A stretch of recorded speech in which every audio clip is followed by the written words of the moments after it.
exactly. And she will tell us more. You're welcome to the fruit. Thank you very much. So spirits are high. Yeah. Expectations are also high. Can you tell me how you feel right now? I feel great. I'm happy to be at Oh, Sinyama. Charlie. Four places. Shows we have people from all over the world. In fact, let me say all over the world because there are NDC members that travel from the US. I still saw somebody that came from Italy to come and join in. And so from all over the world, even those that are watching us live, they are all excited. We are making history. You know, having a first woman as a vice president is history. And so please, I will appeal to all Ghanaians history we are making. When you go to Zambia, Tanzania, they've had women as vice president. And when there is a woman on board running the affairs of the man who has not been because this we thank incoming vice president is a very good integrity. She has done so well in academia. And you saw how she spoke without even reading. You saw how she spoke without reading. She was speaking out of her mind. I mean, she's blended. And so when we have such a person as a vice president, you can't be sure that we will run this nation well. And I am excited to the crowd. When you go outside, the people are just happy. Everybody is excited. Ghana is happy. And so to her excellence, the good people of Ghana will give the NDC the mandate, and we are going to come to power and rectify all the wrongs that those real and have done to the people. And so we are excited. You can see the media, we can do special things to all the media houses that are here, and it has been massive and amazing.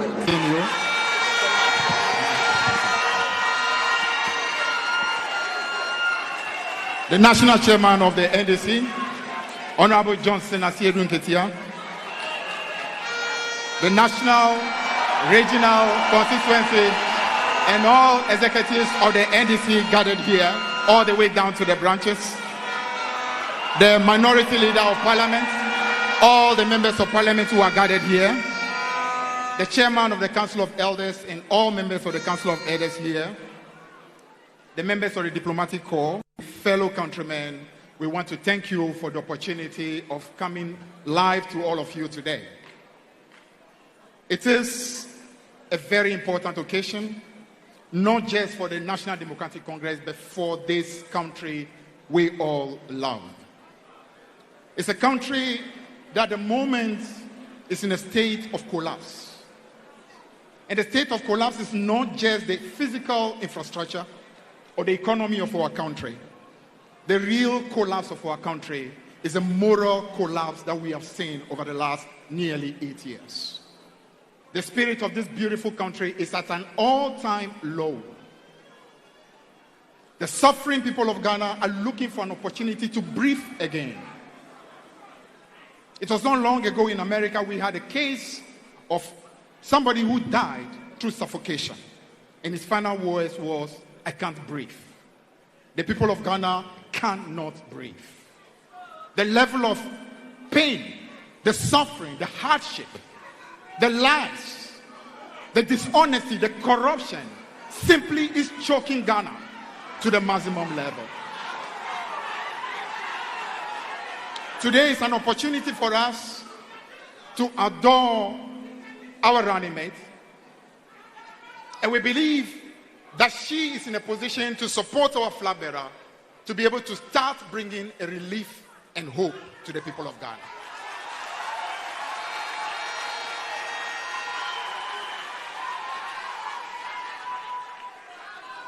In the last 8 years, we have seen the office that she hopefully is going to assume brought to its lowest level.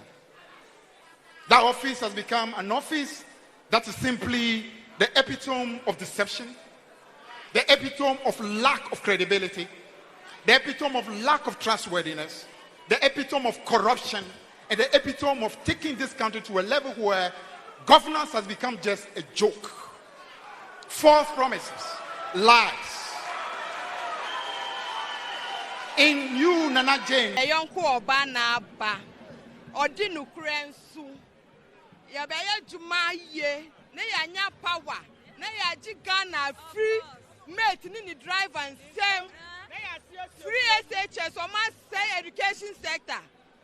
Education, free, health, poor, everything poor. And to our pa on the JF, or Muba Beju or my Ghana.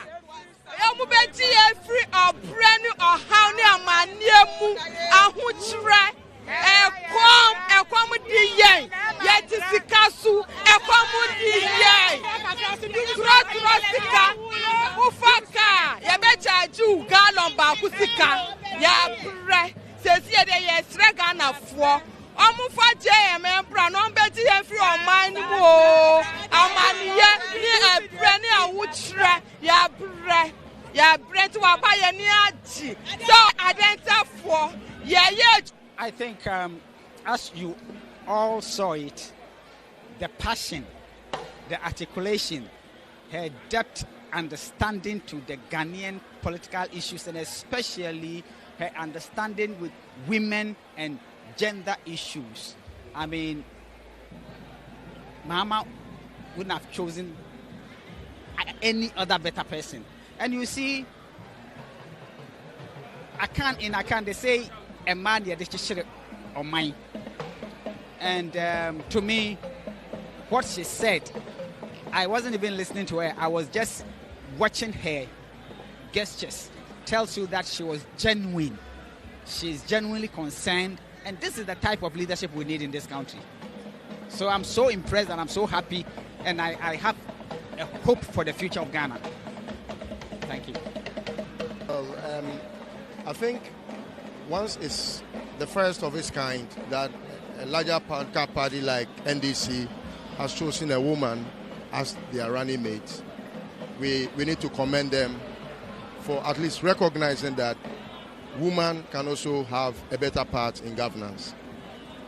Secondly, I carefully listened to Professor Naana Jane, and I heard her speak very meticulously to the core of the issues, her understanding of the issues, her understanding of how governance should be run, her understanding of how it's important that a government must pay attention to the people, how government has usurped powers that belong to the people, the disrespect, the disregard. These are issues that I'm very much sure she has perfectly addressed, and I'm very pretty sure that having her vice president, she would make Ghana proud again. The office is depraved. The office of the vice president is depraved. Now, if you tell anybody that there is a vice president of Ghana, it's almost like a public derision. Dishonesty, the disregard for the office, and how even Dr. Bawumia understands the office as being just a mere mate, not recognizing the effect of the office alone. How she addresses that in her speech, very well couched, the niche. In fact, I'm very impressed today. Hitherto, I was thinking that, she was not much of a force to reckon with, and she was not up to the task. But today, she has proven to me, beyond all reasonable doubt, that she is much capable, and she understands every bit of the issues. That alone gives me some warmth of hope for the tomorrow that we all believe that will come. We are grateful. Well, Ghanaians should not be discouraged. Looking at our present circumstance, we can all give up. There is Dunso. There is, youth unemployment, galamsey. But there is hope. There is hope for this country. The union of John Dramani Mahama and Nana Opoku-Agyeman is hope for this country. We have to take advantage of it. The youth of this country, the women of this country, they should all rise up. We should all rise up and take our country back and lead this country to future of hope, future of hard work, future of development, the sky is the limit to what we can do. What is she adding up to the party as a whole, or what is she adding up to coming elections? Are we looking forward to see that Prof is the best choice for the NDC?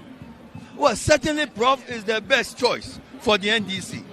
Look, the greater majority of our country, the population lies with our women and our youth.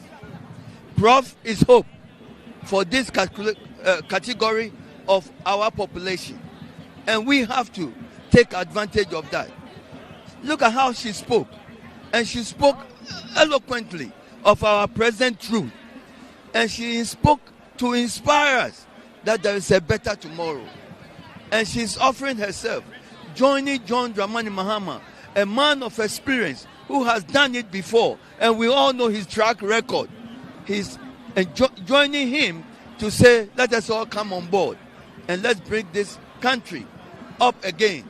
And we should all embrace it and do it, spelling a better tomorrow for all of us.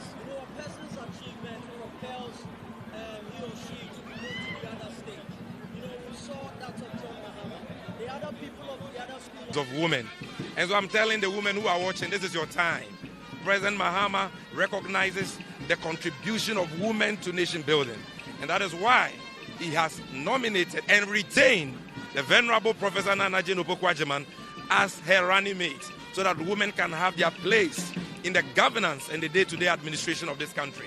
And with our mother at that helm of affairs, the needs of women will be heard.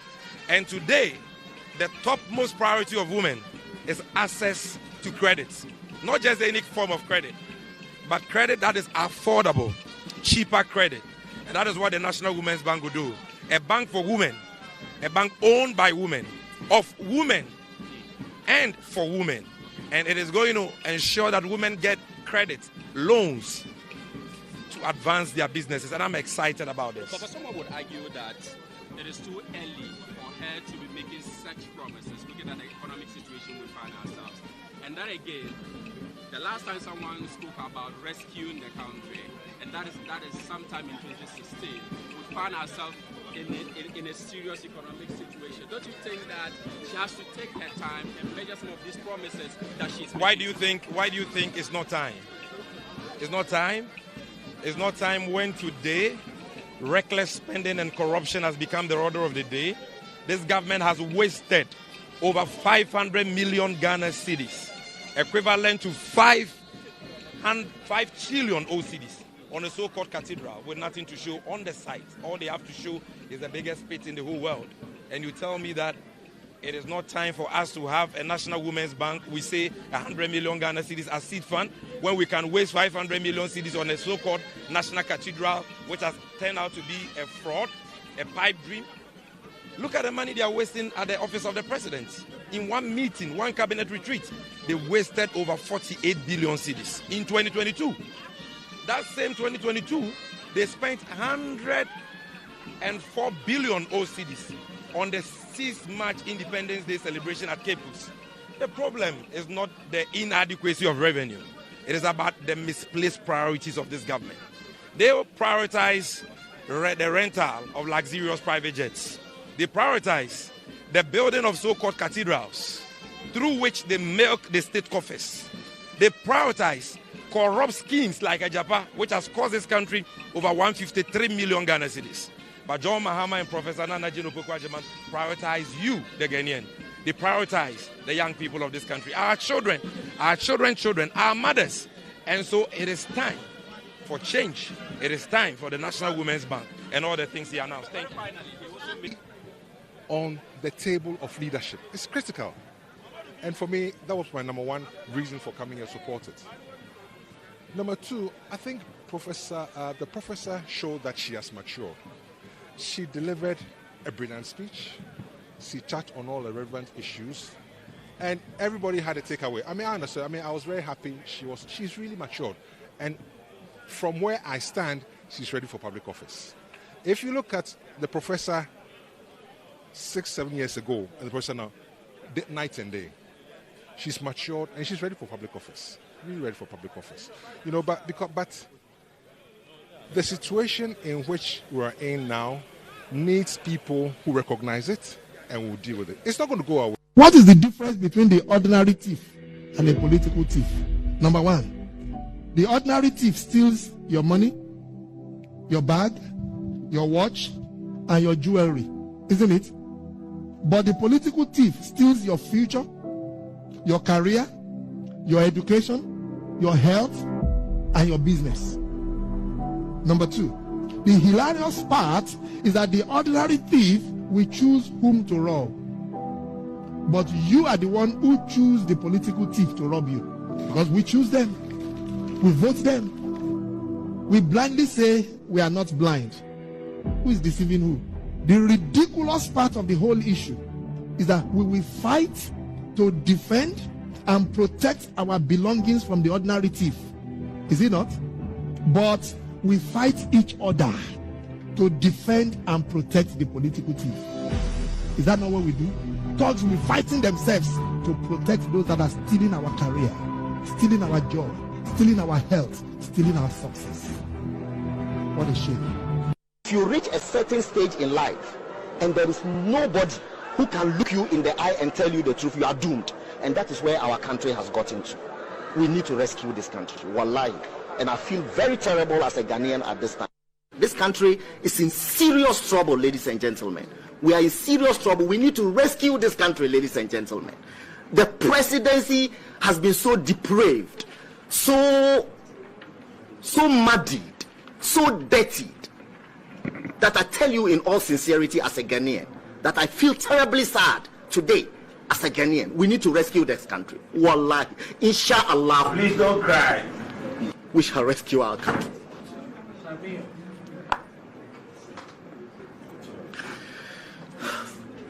Government is broke, government is broke. The people are spending billions to go inside the government that is broke. Have you ever seen a minister who resigned because government is broke before? Government has no money. Have you ever seen a governor who said, ladies and gentlemen, when I was elected, I thought the government had money. Now I discover government has no money, I resign. Have you ever seen it? Government has no money, but they are bringing money out at election time. Where is that money coming from? So they are lying. What is happening is that there are two types of wicked people in government. Type 1, they eat current money. Any money they find in government, they will eat it. They are wicked about that one. There is type 2. Type 2, they eat current money and future money. They will say, my term will end next year. When I leave, how will I eat money? Let me borrow money now and borrow money of the future and eat it now.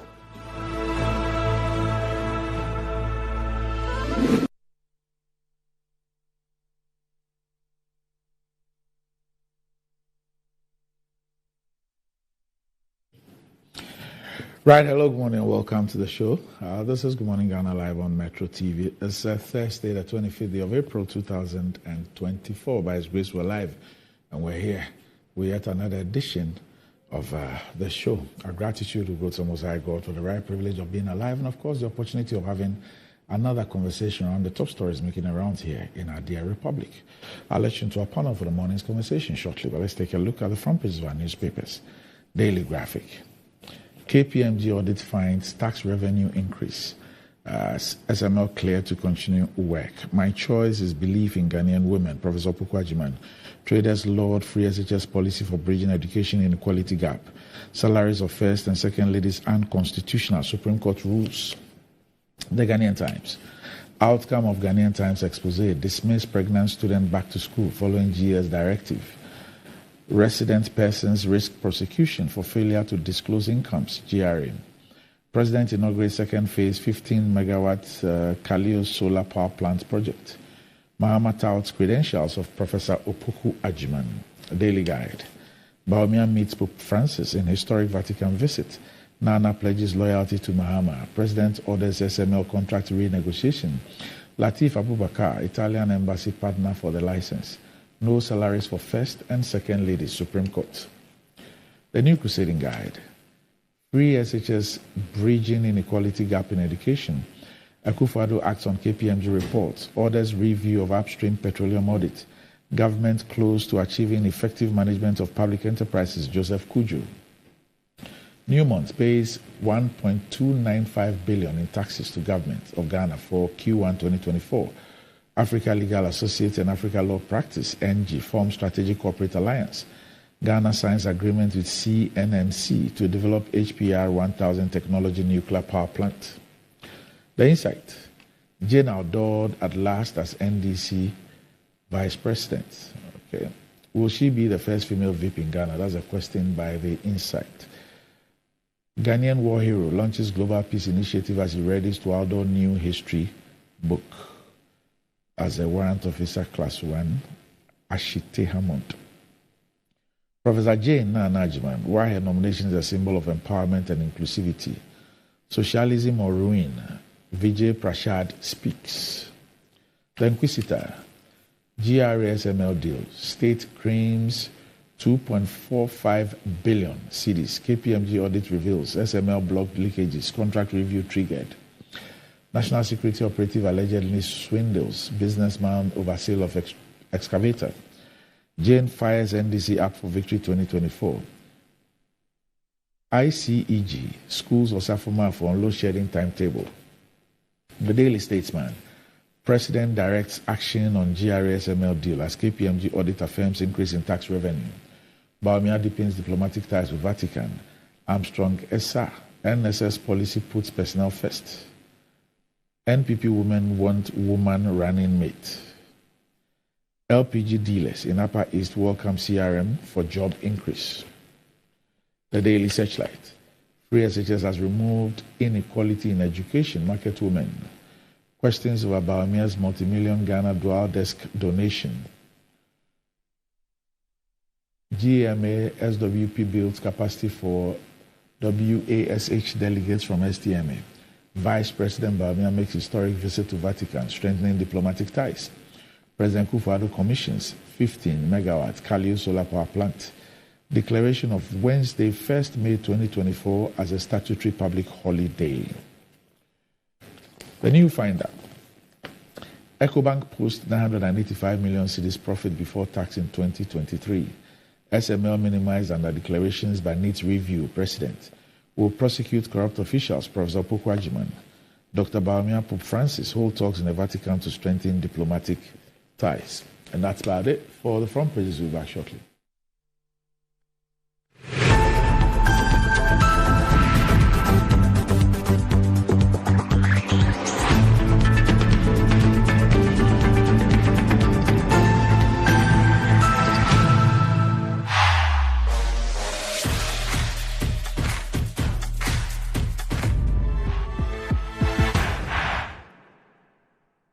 Fortune Rice, it's me emu ediane biara. Yansio kakre bipe, emu no nkikamu. Na ne hwam ne ne dedie. Delicious. Said your mama tiano pepepe. Ya the Fortune emopa abedwaso. Ghana mo ede. Ma emu ediane nyina. FD aje ejedi nkratoa yatum. Welcome to elbowthwest.com. In today's modern world, stairs are a challenge, especially for our elderly and those with health concerns. Navigating them can be difficult and even dangerous, but there's a safer way to move vertically. Lifts and Elevators Limited Company, your answer to a more accessible and secure vertical transportation. Our elevators and escalators, including top-of-the-line pneumatic vacuum elevators, Fuji elevators and escalators, offer a safer and more convenient alternative, eliminating the risks of stairs and enhancing accessibility for homes, businesses, and hospitals. Choose safety and convenience with Lifts and Elevators Limited Company. Elevate your spaces today. For more information, visit our website at www.elevatorsgh.org or call now on 0200-535-515. Lifts and Elevators Limited Company, the elevator people.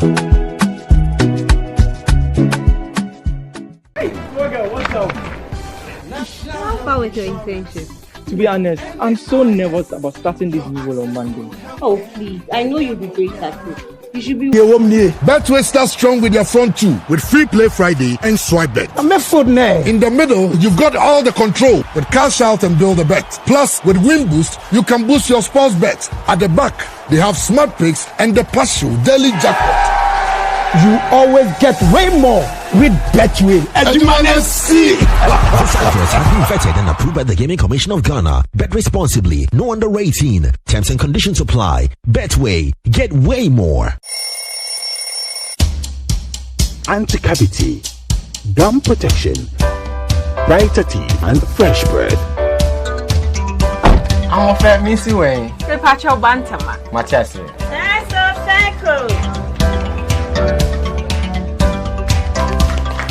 It's her smile, the fresh breath. Me, Jiddy said we use the Cal 360 toothpaste. Some kind. Cal 360 toothpaste. Just here, Cal 360 toothpaste.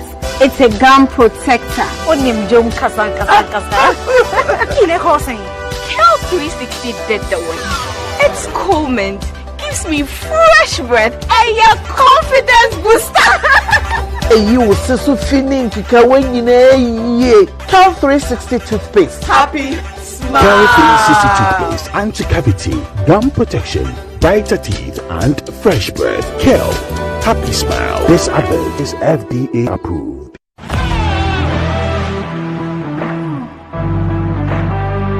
Biggest car center in Ghana, offering unparalleled round-the-clock service in autos and accessories. Nadam Autofix is the biggest distributors of used tires in Ghana, offering first-grade second-hand car tires of all rim sizes at both wholesale and retail prices. We are also the leading name in car sensor diagnostics, corrections and sales of car accessories. We excel in car washing and detailing with state-of-the-art steam engine washing machines that keep water away from your engine, ensuring a clean, healthy and responsive engine.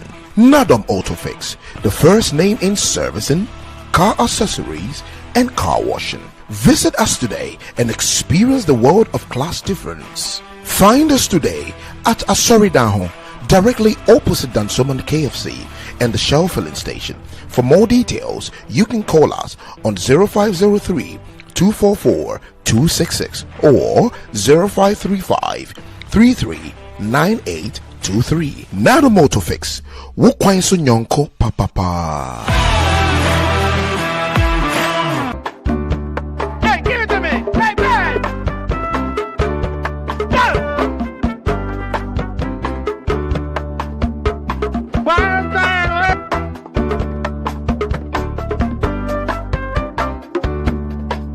Stop! Enough you guys, so continue.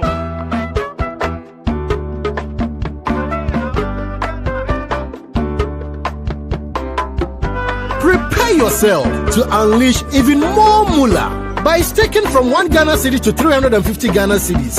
And you could win 26 times your stake on the exciting new Pick 1 game from Game Pack. Play by dialing *946# on all networks via our website or download the Game Pack app on www.gamepackgames.com. Choose your Pick 1 number from 1 to 36.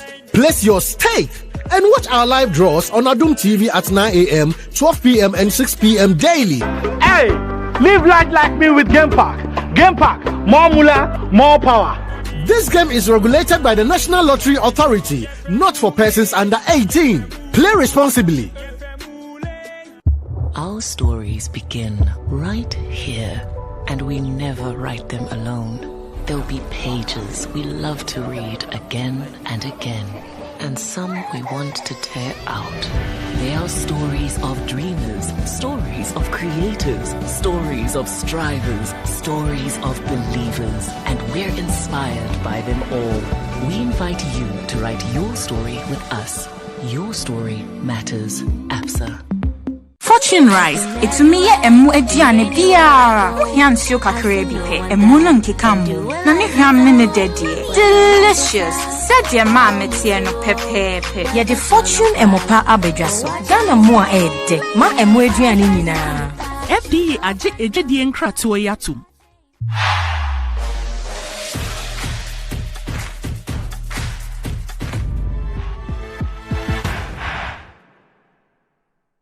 It's another brand new season of Bukwem Accra, Bukwem Ashanti, and Bukwem Volta. Ghana, are you ready to witness great intellectual display of our able contestants in all the categories? Lower primary, upper primary, and JHS from various schools. Yes, get your phone to vote for your favorite contestant to win the ultimate prize, which involves 50% paid trip to Dubai, 50% tuition fee scholarship for 1 year, laptop, and many more products from our sponsors. Be part of this game into fame. Bukwem Reading Reality Show. It's reading time. Bukwem. Read today, lead tomorrow.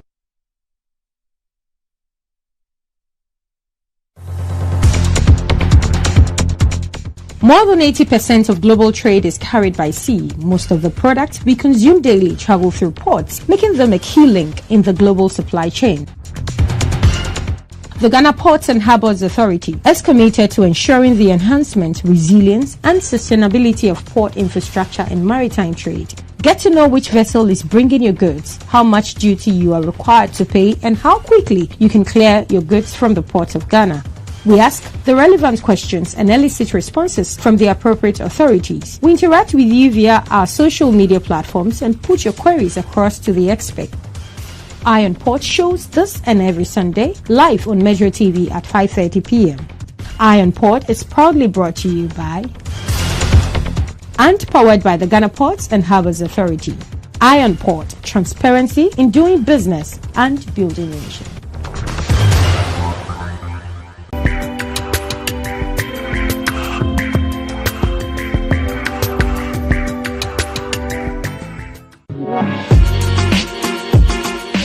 Keys to your hood, give me the keys to your gates. Now, back in the days, people used to brag about their hoods, as in the flashiest cars, the hood that has the best of hottest girls, the hood that has the best of guys with the swag. Now, fast forward, we're in the 21st century. I still want to know what's popping in your hood. So here's the case where I walk in your hood majestically for you to tell me what actually makes your hood number one and the most unique.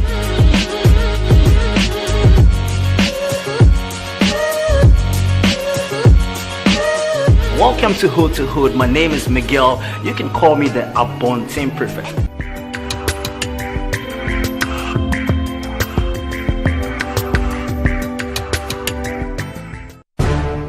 The world has seen a lot of evolution in recent times. Global network facilitated by trade continues to grow stronger and forge nations closer together. On International Trade Focus, we'll share with you the current industry, tech, and commercial avenues turning the world's trade wheel. This is your gateway to international business connections and trading events. Get the inside views, vital information, trends, and analysis on emerging trade giants in Ghana and beyond. International Trade Focus, the global television trade showcase, transcending barriers in creativity and innovation. Join me, Anna Spiel, as I give you a whole menu of international trade activities. International Trade Focus, your timely business hub.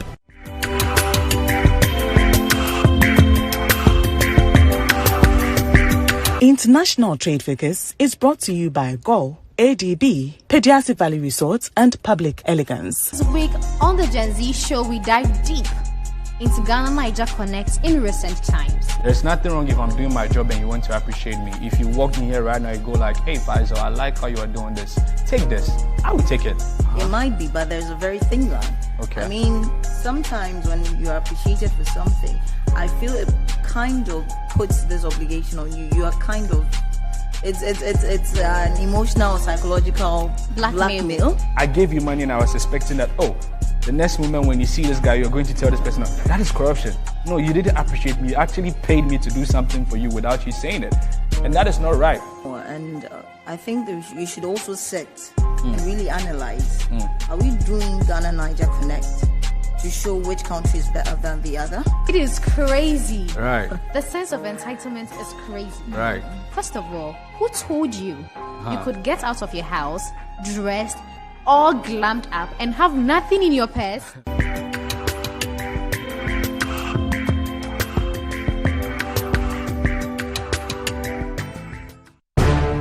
The world has seen a lot of evolution in recent times. Global network facilitated by trade continues to grow stronger and forge nations closer together.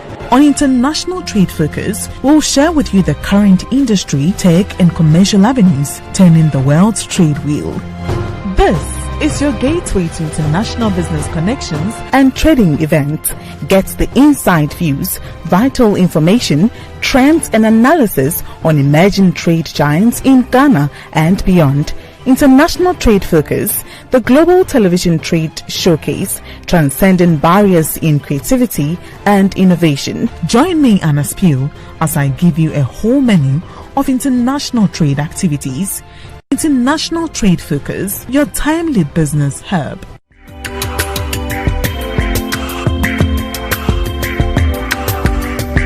International Trade Focus is brought to you by GO, ADB, Pediatric Valley Resort, and Public Elegance.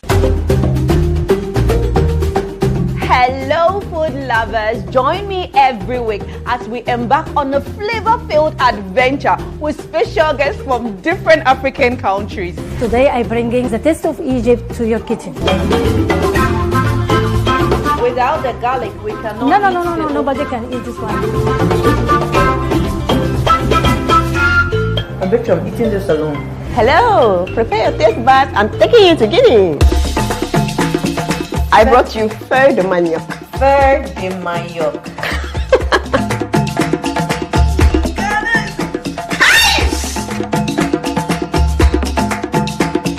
Oui, allez laver les mains.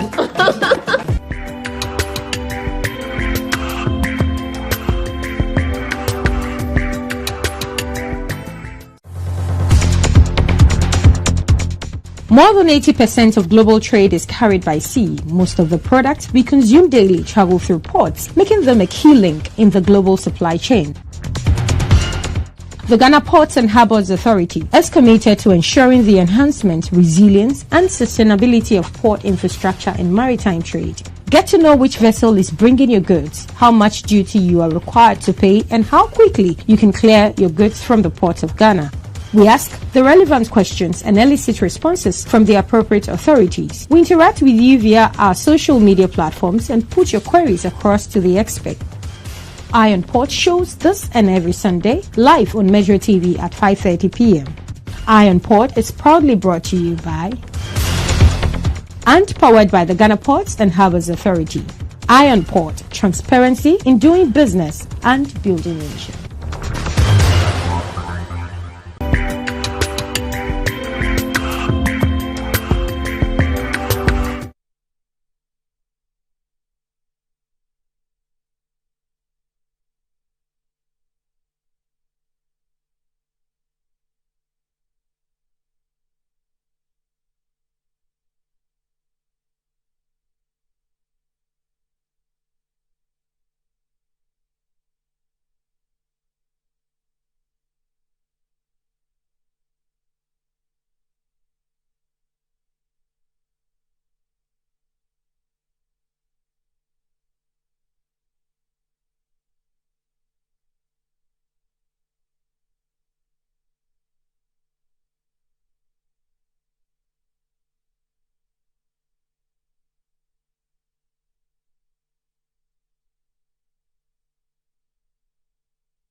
Right, welcome back to the show. If you just joined us, this is Good Morning Ghana live on Metro TV. With me on the show this morning, I have the Member of Parliament for the Constituency, the Honourable Sam Nate George. Good morning, Sam. Long time no see.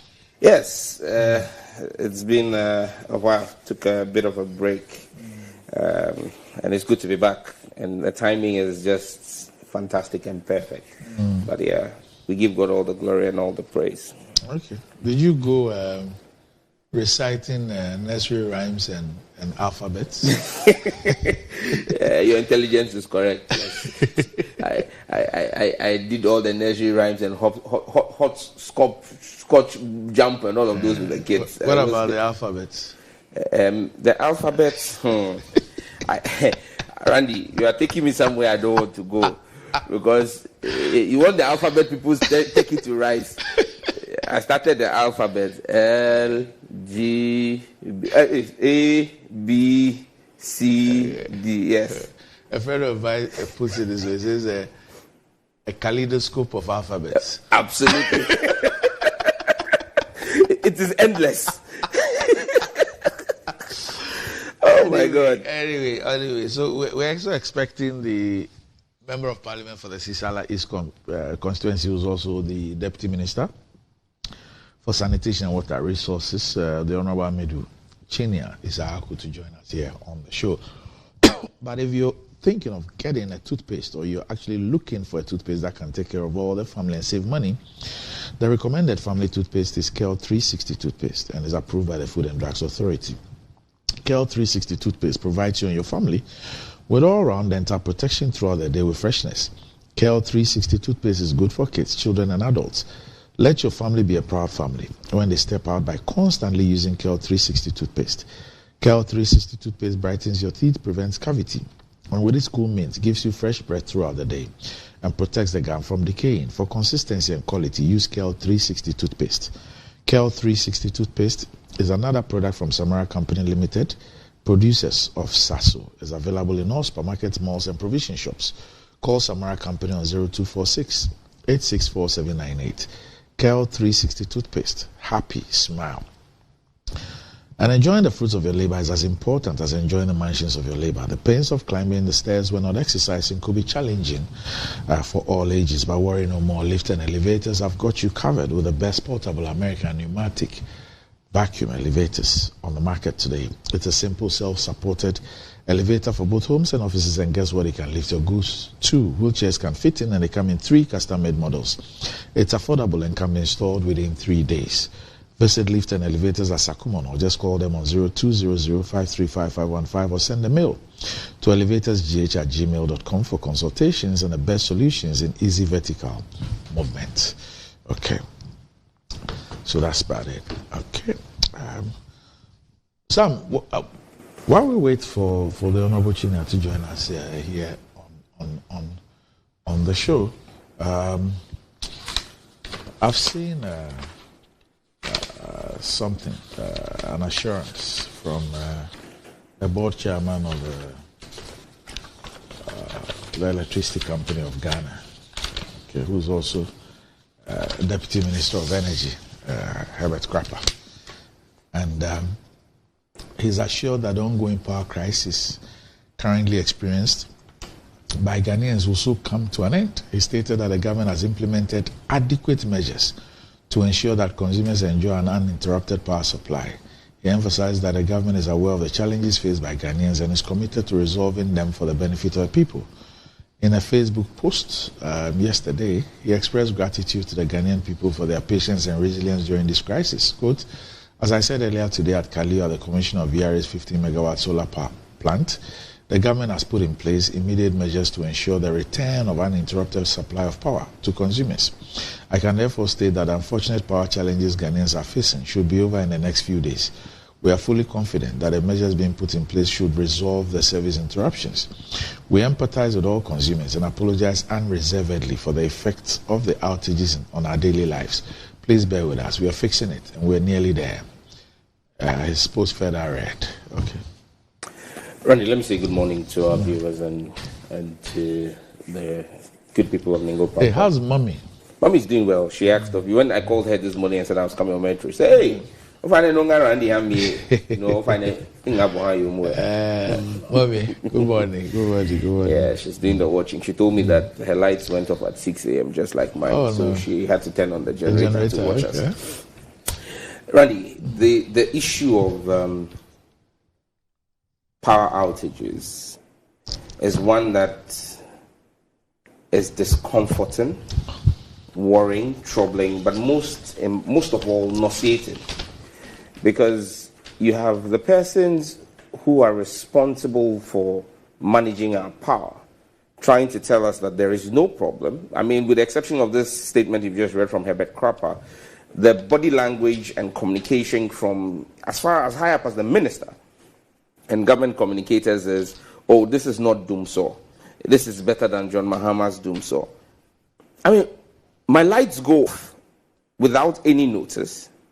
I can't plan my life. I don't know when the lights will go off. I don't know when the lights will come on. And you don't have the humility to say to me that this is the problem, this is the plan to fix it, and this is the timetable. You tell me that if I say there is doomsaw, I should fix my own timetable.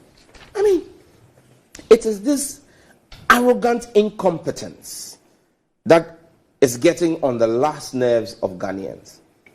Business people cannot plan. Small and micro enterprises are struggling because a barbering shop opens, the person goes there, and most of these guys depend on their daily income. He gets there at 8 o'clock, his lights are off till 8 p.m. or 6 p.m. He could not plan because he didn't know the power would go off or come on. Randy, how hard is it for us to get a timetable that allows us to plan our lives? I mean, let's call a spade a spade. We have problems of debt, mounting debt in that sector, despite the fact that John Mahama had put in place the plans and the roadmap to clearing those legacy debts with ESLA.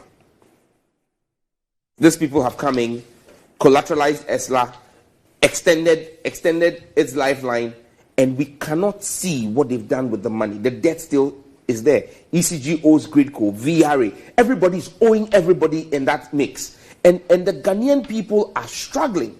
Yesterday I saw a journalist, I'm sure he's one of your proteges, Umar Sanda, late in the night, do a tweet and tag President Akufo-Addo and say that his little children, his daughters, he's asked them to sleep on the bare floor because the heat was unbearable. And Randy, everybody knows that the heat in Accra this past few weeks has been something else. And we're having to go through this without any milk of compassion from the people who run the sector. Randy, the ordinary Ghanaian is fed up. The ordinary Ghanaian is tired. You have, and this, I mean, I know we'll come to Prof. Naana Jane, but yesterday this is what she spoke about when she spoke about the scorecards. Yes, there was doomsaw under President Mahama. And doomsaw did not start with President Mahama. You've had the NPP try to paint the picture that doomsaw was President Mahama's creation. No. President Mahama was a man of integrity who said, as leader, I will own the problem. It does not mean he created the problem. Because if the NPP claims that President Mahama created doomsaw and doomsaw started under President Mahama, they should remind us again why President Kufuor in 2006-2007 marched pastors to go and pray for rain at Akosombo Dam. Why? Was it because we had excess power? Now, this is the same MPP government that in their 100-day in office scorecard, as put out by their flag bearer now and Vice President Dr. Mahmoud Bawumia, he said that yes, John Mahama had fixed doomsaw, but we must not give him credit for it because that is what he was asked to do. Today they say that we shouldn't give Mahama any credit and that there is no doomsaw and that theirs is better than. I mean, how can you tell me that your doomsaw is better than any other person's own when my lights are going off? At least under Mahama, I knew when my lights would go off and I knew when they would come on. Today, you can't tell. Randy, I grew up in Nigeria, and anybody who knows Nigeria knows that one of the few things Ghanaians always use to tease Nigerians is power. NEPA was called Never Expect Power Always. When they changed it to PHC and they say, please hold candle now. And we always tease them and said, in Ghana, even if the lights will go off, they will announce it for you to know when the lights are going off and when they will come on.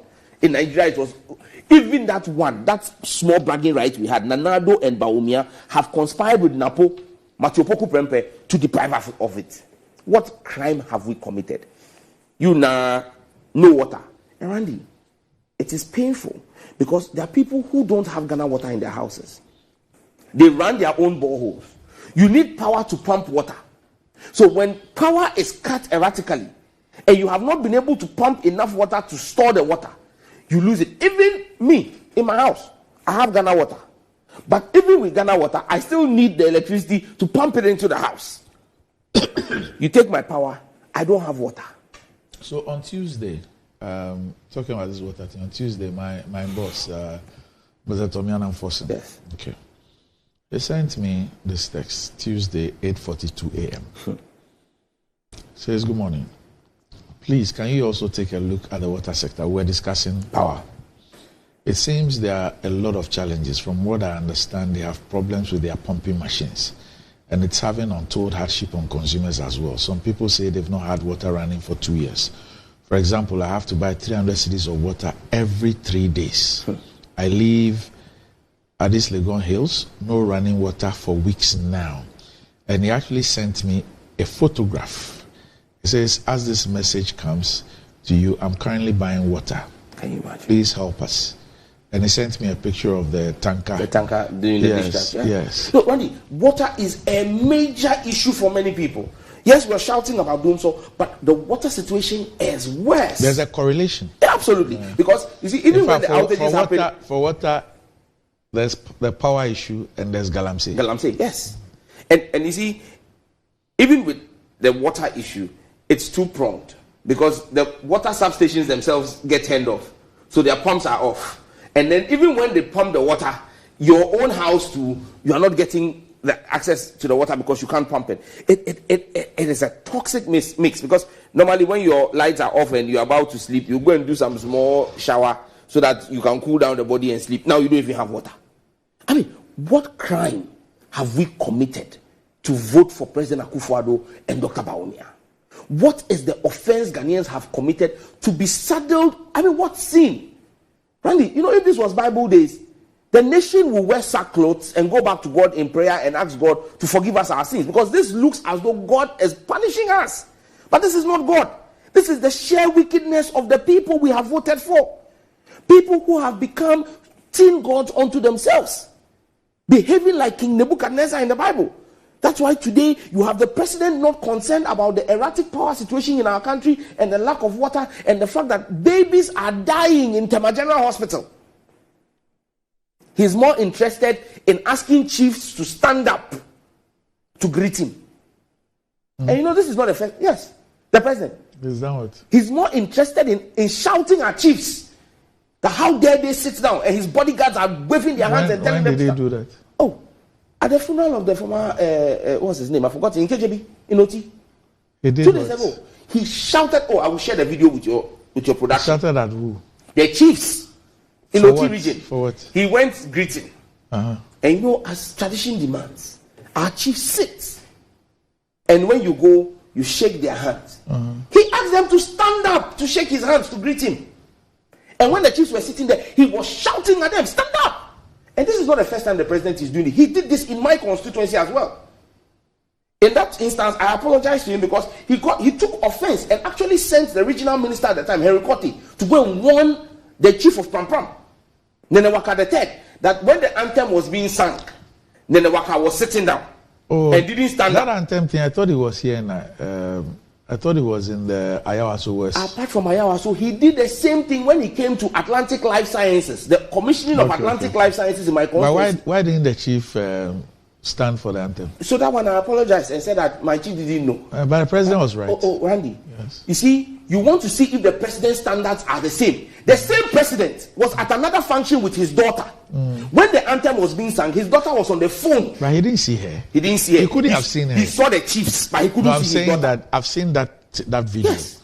Yeah, but from where the president was seated, he could not have seen his daughter. No, he couldn't. Randy, you are holding brief for the president. No, I'm not. I'm just saying. If the president could reprimand our. No, you don't get the point I'm making. I'm saying I get that it, but if you watch agree. the video, the president was not in a position to have seen his daughter. His daughter was sitting on his side. Not behind him. Behind him, he couldn't have seen her. Oh, Randy. Yeah. Randy, you are making. He couldn't have seen her. So the bottom line for me is that this is the president's pet peeve. Not the so you are problem. saying in this instance, he was greeting. Oh, Randy, yes, he went to greet. Oh, and let me just say. You're sure that these were chiefs? Oh, Randy. No, I just want. And when he got there, they refused to get up. It's not that they refused, Randy. That is our custom. Okay. And you see, so they were seated. They were seated. Will the president have done this to Ametia Ofori-Penny? Hold on. Just hold on. Yes. I mean, is this what you are referring to? Yes, this is what I'm referring to, Randy. See the bodyguards asking them to stand up and look at the president. Look, do you see his hands? He says, I'm greeting you, stand up. I am greeting you, stand up. But is the person a chief? Yes. Those are all chiefs. Those are all chiefs in KJB. But you see, Randy, look at him. He's even wearing the head regalia. These are chiefs. In KJB. And chiefs are not supposed to no, Randy. Get up when the president is. No, Randy. Really? Randy, we revere our chiefs. And that's what I'm asking you. Mean all category of chiefs? Oh, Randy, a chief is a chief. Whether he's. Not all. Randy, you have gone to his land. These are the chiefs in that area. Okay. These are the chiefs in that area. Okay. And that's the question I asked. That will he do this with other chiefs? If he went to Chebi, would he do this to Ametia Ofori-Penny? Maybe the chiefs will rise. And we have seen the president greet all of them. Okay. They don't rise for the president. You see, we have a certain place where as politicians, yes, we have political power, but the custodians of the land are our chiefs. This is the arrogance of power. This is the height of arrogance that has engulfed the president. This is what the president is more interested in. He's not interested in the fact that these same chiefs did not have water and electricity before they came to meet him. That's not his business. Okay. So this is the state of our country, where right now you have a president who sees himself as monarch, lord of all, king of all, ruler of all. Maybe we should add principality and power. I don't know if I should continue and add wickedness in high places. No. Because, Randy, where we live in today is wickedness, pure wickedness. That a woman will carry her baby for 10 months, 40 weeks, Randy. Give birth to her child, go through the pains of labor.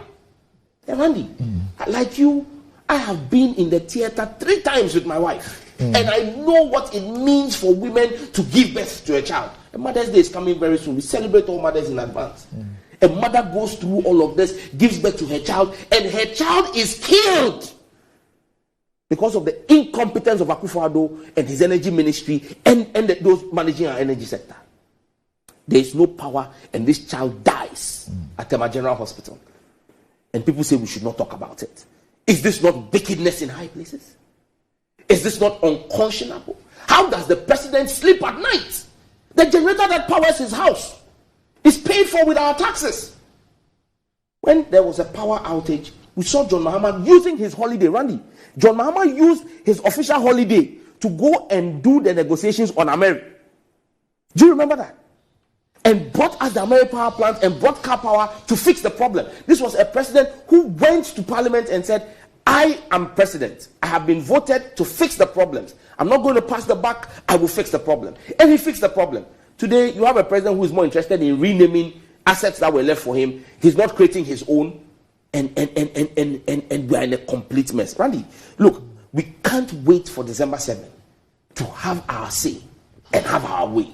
Because enough of this ineptitude, enough of this crass incompetence, enough of this sheer arrogance of power. Fred Aguayo said in a text, he says that the president's daughter sat by his side, not behind him. He was by his side. Randy, I remember the video. The president's daughter was by his side. Oh, child. She wasn't behind him. She was by his side. That's why I told you that I've heard you, but I disagree with you. She was by his side. I remember that video very well. She was by his side. She was on the phone for the same national anthem that the president reprimanded chiefs. The president doesn't care about anybody. He doesn't respect anybody, not even our revered chiefs. So how then will he care about Randy Abe and Sam George and Akwele and Akoko, whose lights are off, or Umaru Sanders' daughters? What value do he doesn't care about us? He doesn't. All right. Okay. All right. So, but at least the deputy minister, who is also the board chairman of ECG, has given us Randy. Those are mere words, Randy. We would have taken them as assurances if they had told us, if his statement had told us what steps are being taken. Randy, when you owe for gas, when you do not have money to import heavy crude or pay for gas, how are you going to fix it? Is it a Facebook tweet you use to buy the gas? You always negotiate. But Randy, what negotiations have gone on? We always negotiate. Look, Randy, we've always been in government. When you negotiate, you go back to them and say, I owe you 100 million, at least this 20 million, take. Where are we even getting that money? But government has been doing that with IPPs. And we are saying to they find them money. There is no money. There is no money. There is no money to pay. That's why we are in this mess. Don't forget that all of this has been given. You see the president's daughter standing right by him. Not behind him, right by him, on the phone. The national anthem was being sung. He was looking at her. She turned her back to the president. This one, he didn't see. This one, he didn't complain. But the chief, my paramount chief in Pram, Nene Wakale, he went and he sent Herikote. You see Herikote size. Imagine you as a chief sitting there, Herikote comes to you, honorable Herikote comes to you to shake you. And then the president was sitting up there and shake. So when I took the podium, I had to apologize. Lest they manhandle my chief. Yeah, but you apologize because the I agree with the principle. Yeah. But what I'm saying is, you cannot then say that the president is the principal person. Because when it was his daughter, he failed to uphold the same standard. He should have taken the phone from his daughter and said, respect the anthem. Okay. But you see, it's a family trait. It's okay. Don't go. The way he disrespects us, his daughter is disrespecting the country. It's fine. And he cannot call her to order. It's okay. The same way he can't call his ministers, his errant ministers. Randy, can you imagine? And no, let me give you another example. Randy, the examples will suffice. One. No, it's fine. Professor Nana spoke about it yesterday. No, we'll come to Professor Nana when we get there. Because Randy, no, it's okay. Honorable Jifativo. Randy, 1 minute. Honorable Jifativo. Judge. In the Auditor General's report, they said she paid 1.3 million Ghana cedis, 1.3 million Ghana cedis to a company to do bus branding, and they thought it was not value for money. Yes. The state recouped that money. Yes. Jifativo was asked to resign and was relieved of her responsibility. Yes. The president relieved her of her responsibility. She didn't steal the money. Yes. They said she exercised poor judgment. Now you have Cecilia Dapa, who has over $1 million stolen from her house and she didn't realize. Over $1 million, not cedis. Now but she's the one who reported to the police, so why do you say she didn't realize? She didn't realize until it had gotten. She realized because they caught the person. She can't a down. Ni a JJM ye eliake toko portos ye.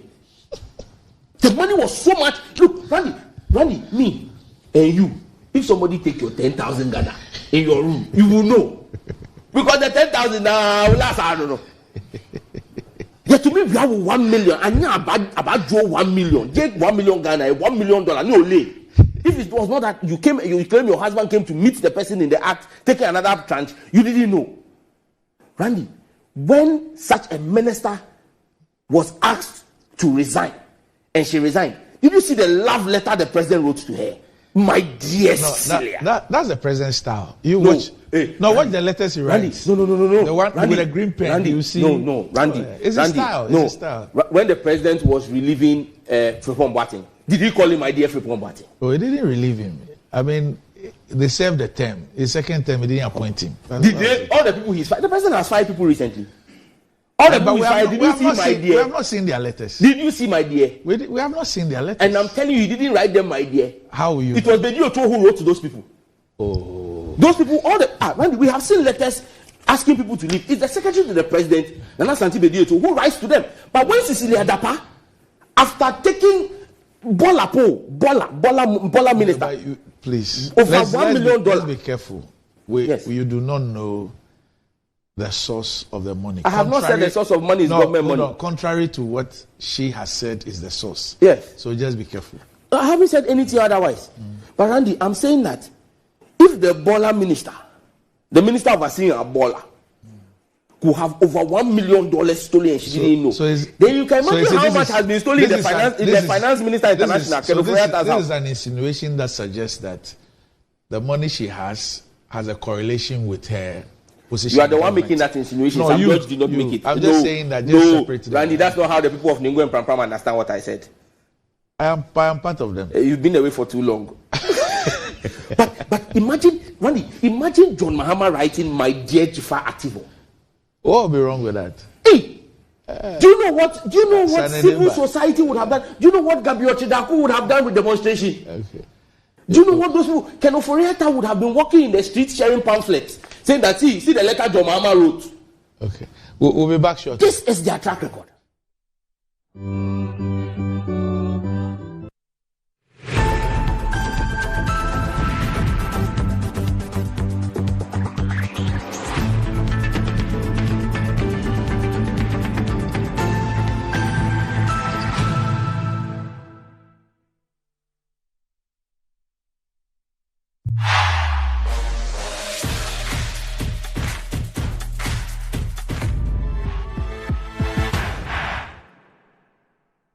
Fortune Rice, it's me emu ediane biara. Yansio kakre bi pe, emu no nkekamu. Na ne hwam ne dedie. Delicious. Said your mama tie no pepepe. Ya the Fortune emopa abedwaso. Ghana mo a ede. Ma emu ediane nyina. FDA aje ejedi nkratoa yatum. This is a call to you.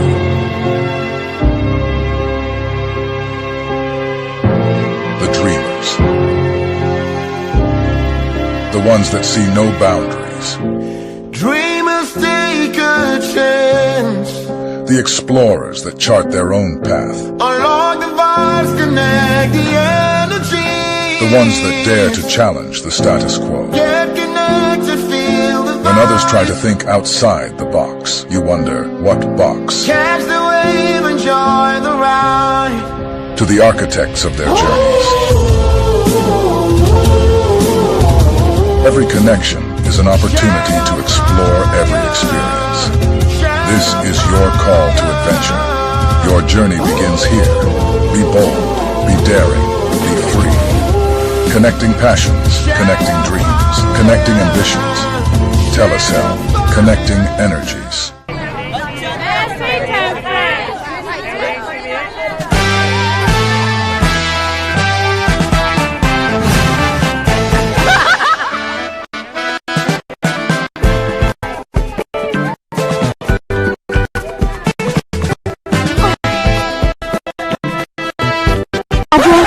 Vital has sachets and in different sizes too.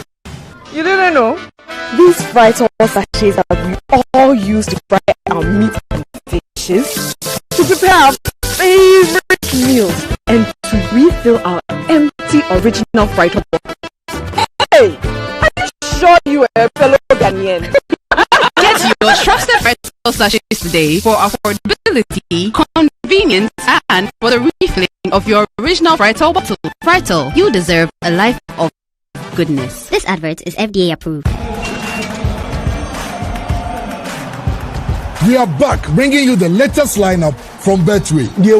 Betway starts strong with their front two, with Free Play Friday and Swipe Bet. In the middle, you've got all the control with Cash Out and Build a Bet. Plus, with Win Boost, you can boost your sports bet. At the back, they have Smart Picks and the Partial Daily Jackpot. You always get way more with Betway. This adverts have been vetted and approved by the Gaming Commission of Ghana. Bet responsibly. No under 18. Terms and conditions apply. Betway. Get way more.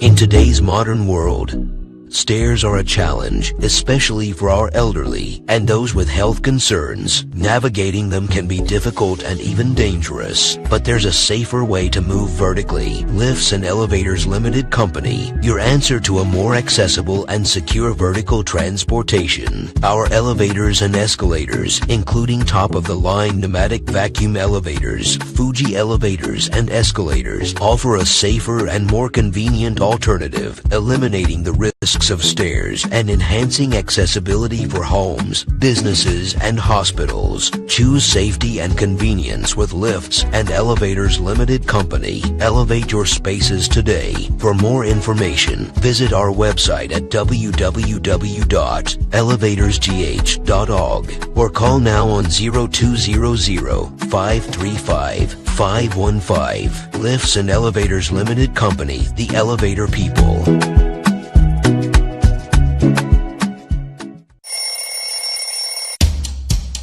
All day long.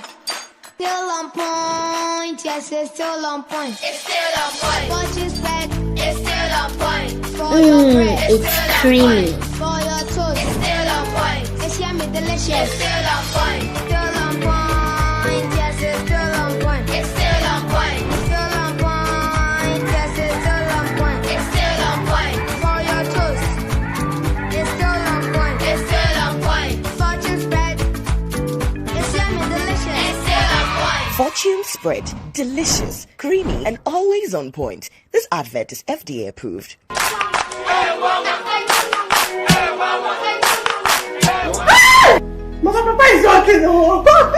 Bar Herbal Hospital. Specialists in every kind of bone disease. Bar Herbal Hospital. Hey baby, I saw you with me.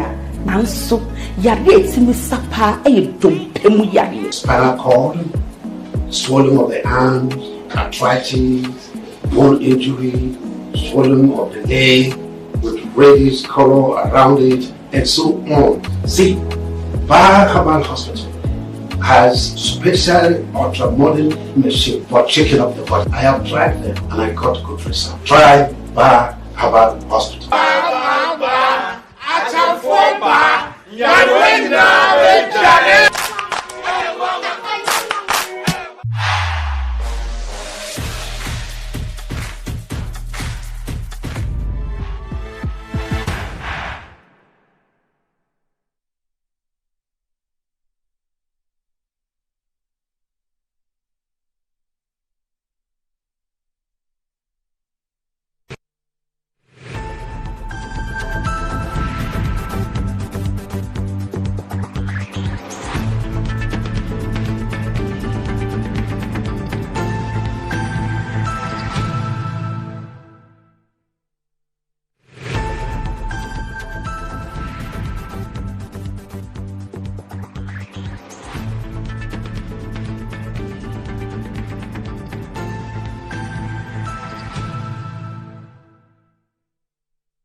Oh, Chinya is here.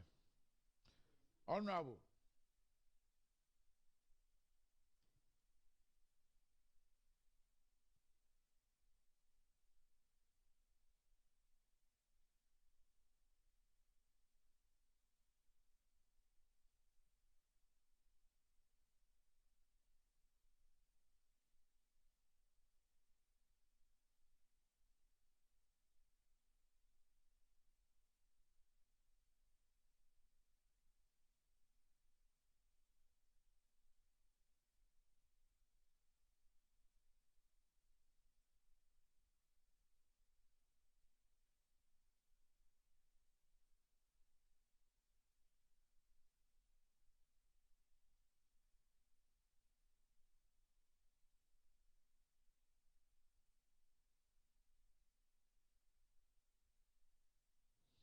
Right, welcome back to the show. If you just joined us, this is Good Morning Ghana live on Metro TV. With me on the show this morning, I have the Honorable Sam Nate George, and we've also been joined by the Honorable Amidu Chinia Isahaku, who is the Member of Parliament for the Sisala East Constituency and also Deputy Minister for Sanitation and Water Resources.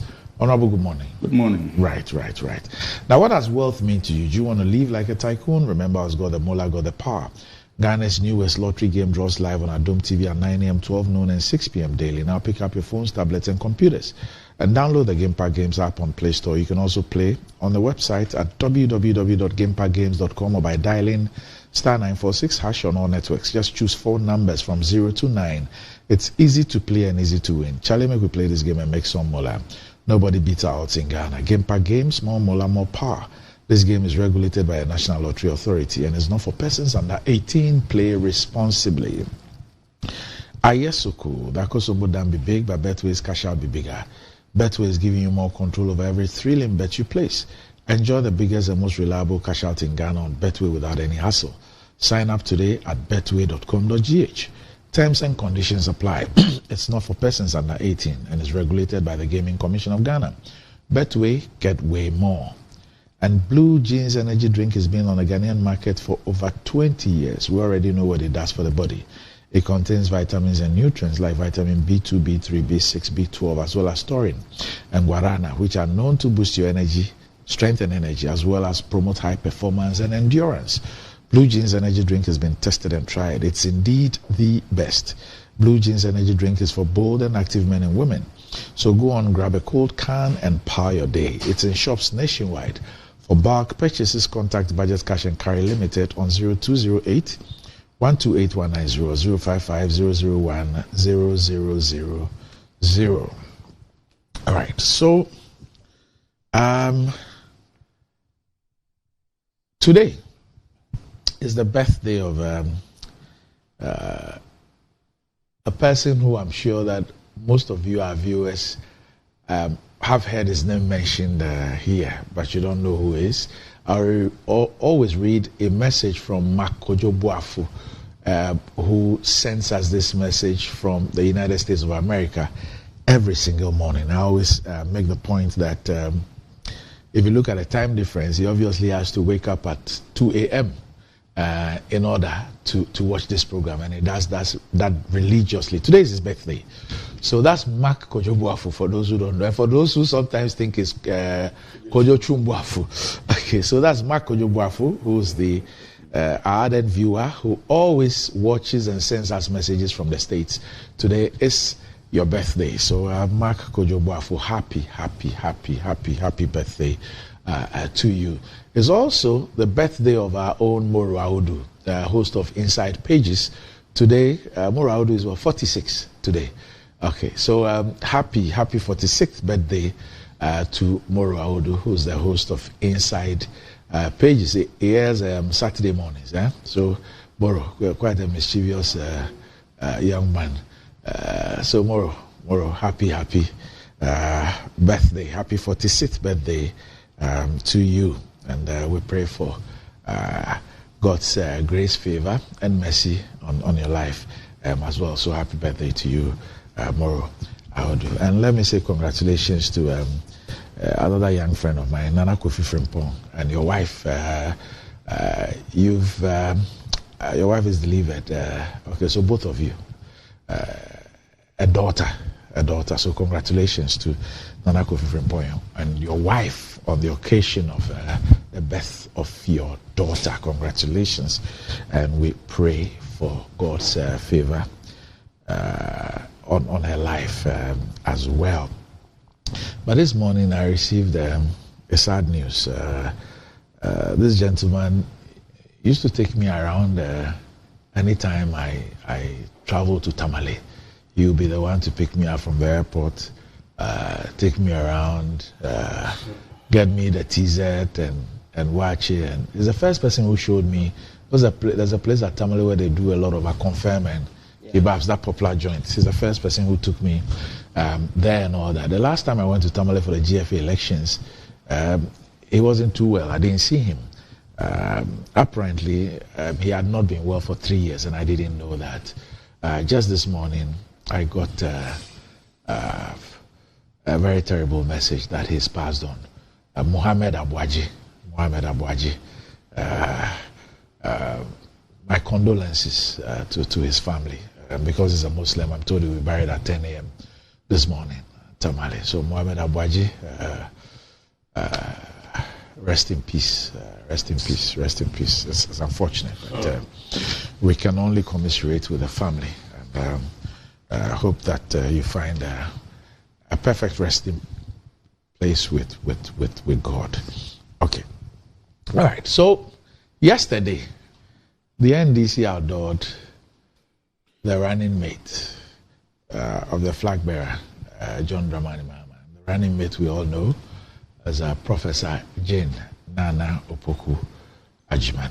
I want us to watch excerpts of her speech, and then I'll take the views of my panel on yesterday's function. I will share in our collective successes and share responsibility for our setbacks, if any.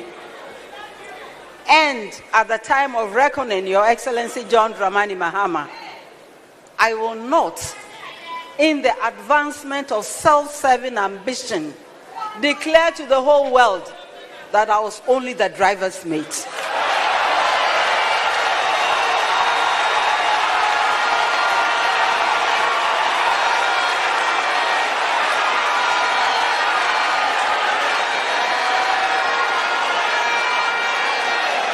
Thank you. Distinguished ladies and gentlemen, before I go on to other important matters, please let me state my understanding of where we are as a country, as a nation, and the implications of what lay ahead. Distinguished ladies and gentlemen, it is elitism masquerading as intellectualism. It is weakness strutting as courage, and crony capitalism masked as development in freedom. It is shameless hypocrisy pretending to be objective. These will never move our country forward. Rather, the most significant achievement of all these has been a country in near insolvency.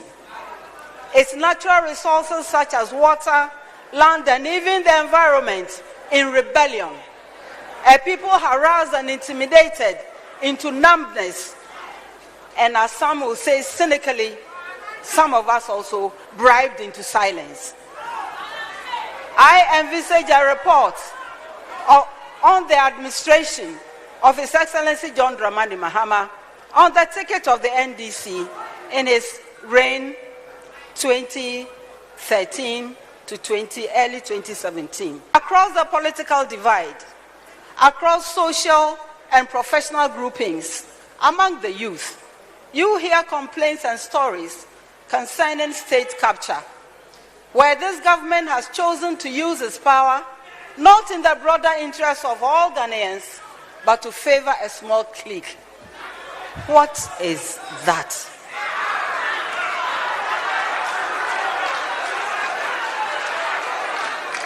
John and I have agreed that whoever has participated in the plunder of the state must be held accountable.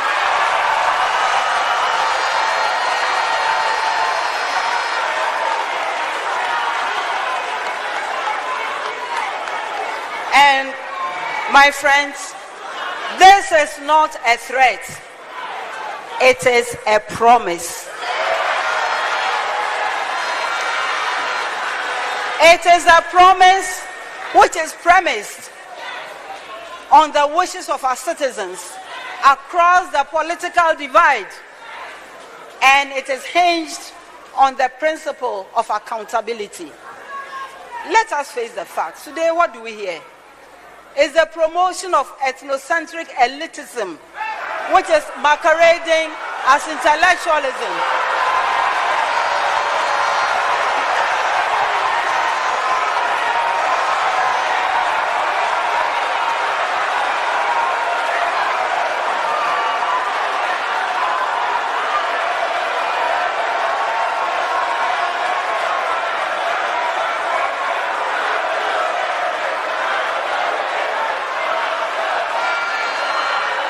You will not find him as president clearing malfeasance and writing love letters to prejudice a bad situation.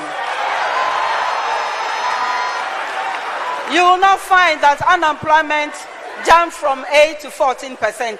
And actually check the figures. Check the actual figures.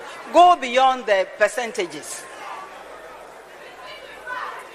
And you will not find a debt to GDP that has gone a wall, or a city that refuses to be tamed. Under his tenure, you will not find weak efforts to hide the truth of Dumsor.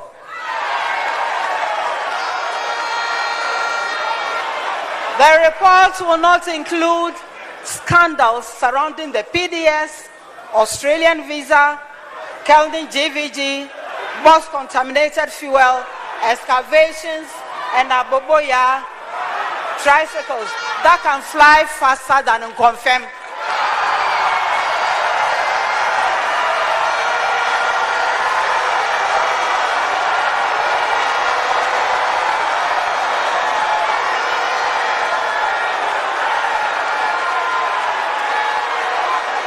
Distinguished ladies and gentlemen, you will not find unfulfilled promises of one village, one dam, $1 million per constituency per year, 350 secondary schools from scratch, and too many betrayals and too many instances of disrespect.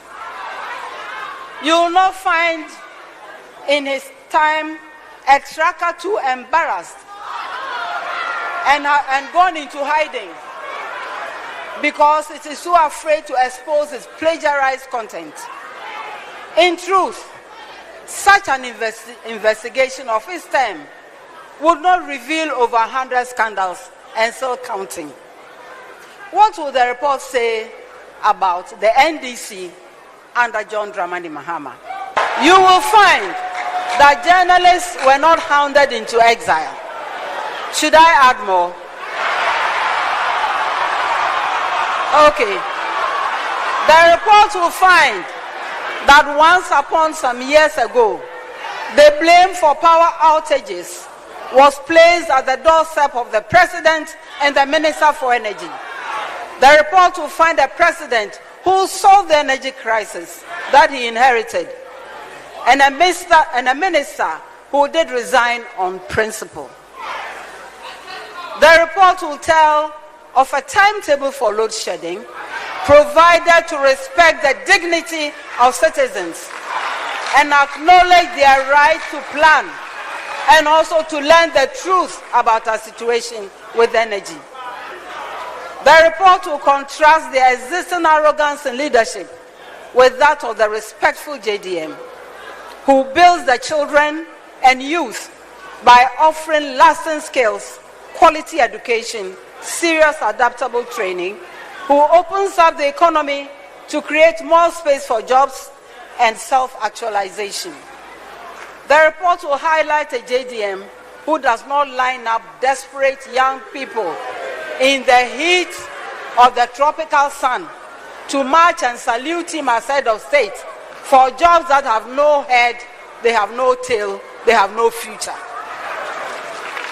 The report will explain the foundations of the principles of the policies of the NDC, that they will see that the NDC strives and thrives on consensus building, from observation, study, analysis, vigorous debates that tolerate all views, to an agreement on the options at hand, and end with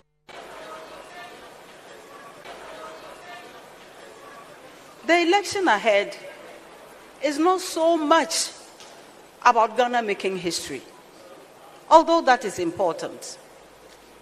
It is not so much about returning a competent president back to power. It is not even about producing the first woman vice president, historical and exciting though these are.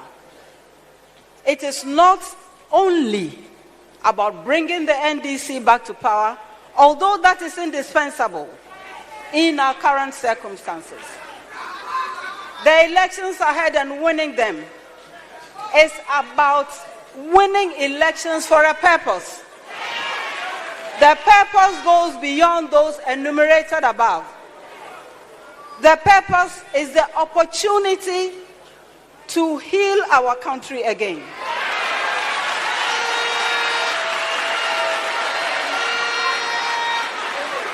It is about the opportunity to pull Ghana back from the precipice of destruction, of normalizing corruption, of incomprehensive greed, from deep despair.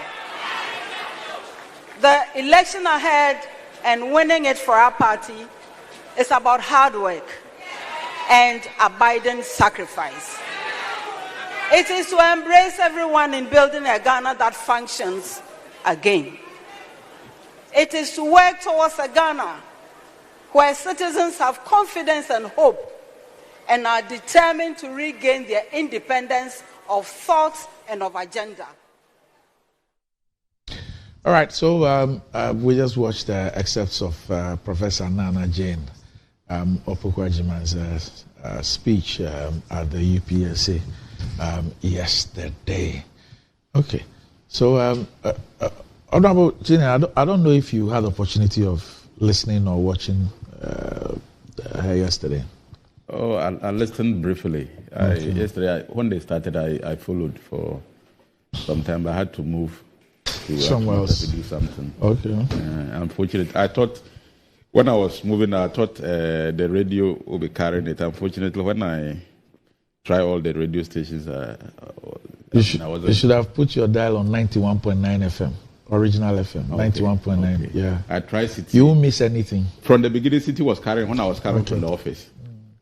They started carrying it, and then I went and started watching TV. Then I was expecting they would continue, but unfortunately, when I got into the car, they had truncated it. So I think that there's something that perhaps the organizers and others must note. Sometimes, so yesterday, the speech shouldn't have gone beyond 7 p.m. 7 p.m. is a time when major networks, especially television, they have news. And so, I mean, some of them, most stations will not carry, but that's just something that the organizers can look at later on. Yes, Honorable, please go on. Well, let me say good morning to you and good morning to my colleague, Honorable Sam George, and good morning to the people of Sisala East. Yes, very important. All those listening to us this morning. First of all, let me congratulate the professor for the second opportunity to serve as a running mate to the former president, John Dramani Mahama. And let me also generally congratulate the NDC for having a successful program. You know, organizing programs is a difficult situation. And when you are an organizer of a program, you work so hard to make sure that you finish the program without any bad incidents. And from where I sit, I think that they did not record any bad incidents. They had a successful program to unveil their running mate and to complete their ticket for the 2024 election. So I congratulate them. The professor, in his speech, I mean, she's an English teacher, a professor in English who has been a lecturer for so many years. At least as for public speaking, I don't think there should be a problem with it. But of course, sometimes when you, no matter how intelligent you are, when you come into the political limelight for the first time, you have some weaknesses in terms of having the political understanding and presenting your issues to meet the expectation of people. In the case of our flag bearer, when he was first nominated, because he was in the mainstream politics, of course, with time, there were changes. And I'm sure that with the professor too, with time, there have been changes. And she delivered her address nicely and made all the points that she needed to make in the advancement of the NDC and why the NDC should be elected. There were some few issues that I took notice of, and I want to. I mean, I don't have any issue regarding the propositions in terms of what the NDC will do when they have the power come 2025. If Ghanaians elect John Mahama as president, what they will do, ministers and former appointees of this government they think have done anything toward, they will prosecute them and all that. I don't have a problem with that. I mean, the laws are there to guide all of us. And everybody, once you're in a public office, you must subject yourself to the laws. And so at any point in time, if there are issues against you, you go and defend yourself. And I am confident that that one, nobody should have a problem with it. Even Dr. Bawumia, as our flag bearer, will subject himself to the laws of Ghana when he becomes president, and will subject all his appointees and former appointees to the same law. So that is why a big deal. But the issue of the professor making the claim that in times of reckoning he will not declare himself a driver's mate, and I'm sure it was just to make a mockery of the statement the flag bearer of the MPP made. But for me, I think, Randy, yes, the Constitution of Ghana, I keep saying, has constrained every vice president in the past and every potential vice president to the extent that your effectiveness to a large extent depends on the president. Because of the kind of constitutional arrangements that we have, it has made the president so powerful that the vice president's success to a large extent depends on the president, because the Constitution has not given the vice president that explicit room to operate. When you look at Article 57 of our Constitution, it says there shall be a president of the Republic of Ghana who shall be the head of state and head of government and commander-in-chief of the armed forces of Ghana. That means a lot. He's the head of state, he's the head of government, the president. Then you go on to look at 58.1.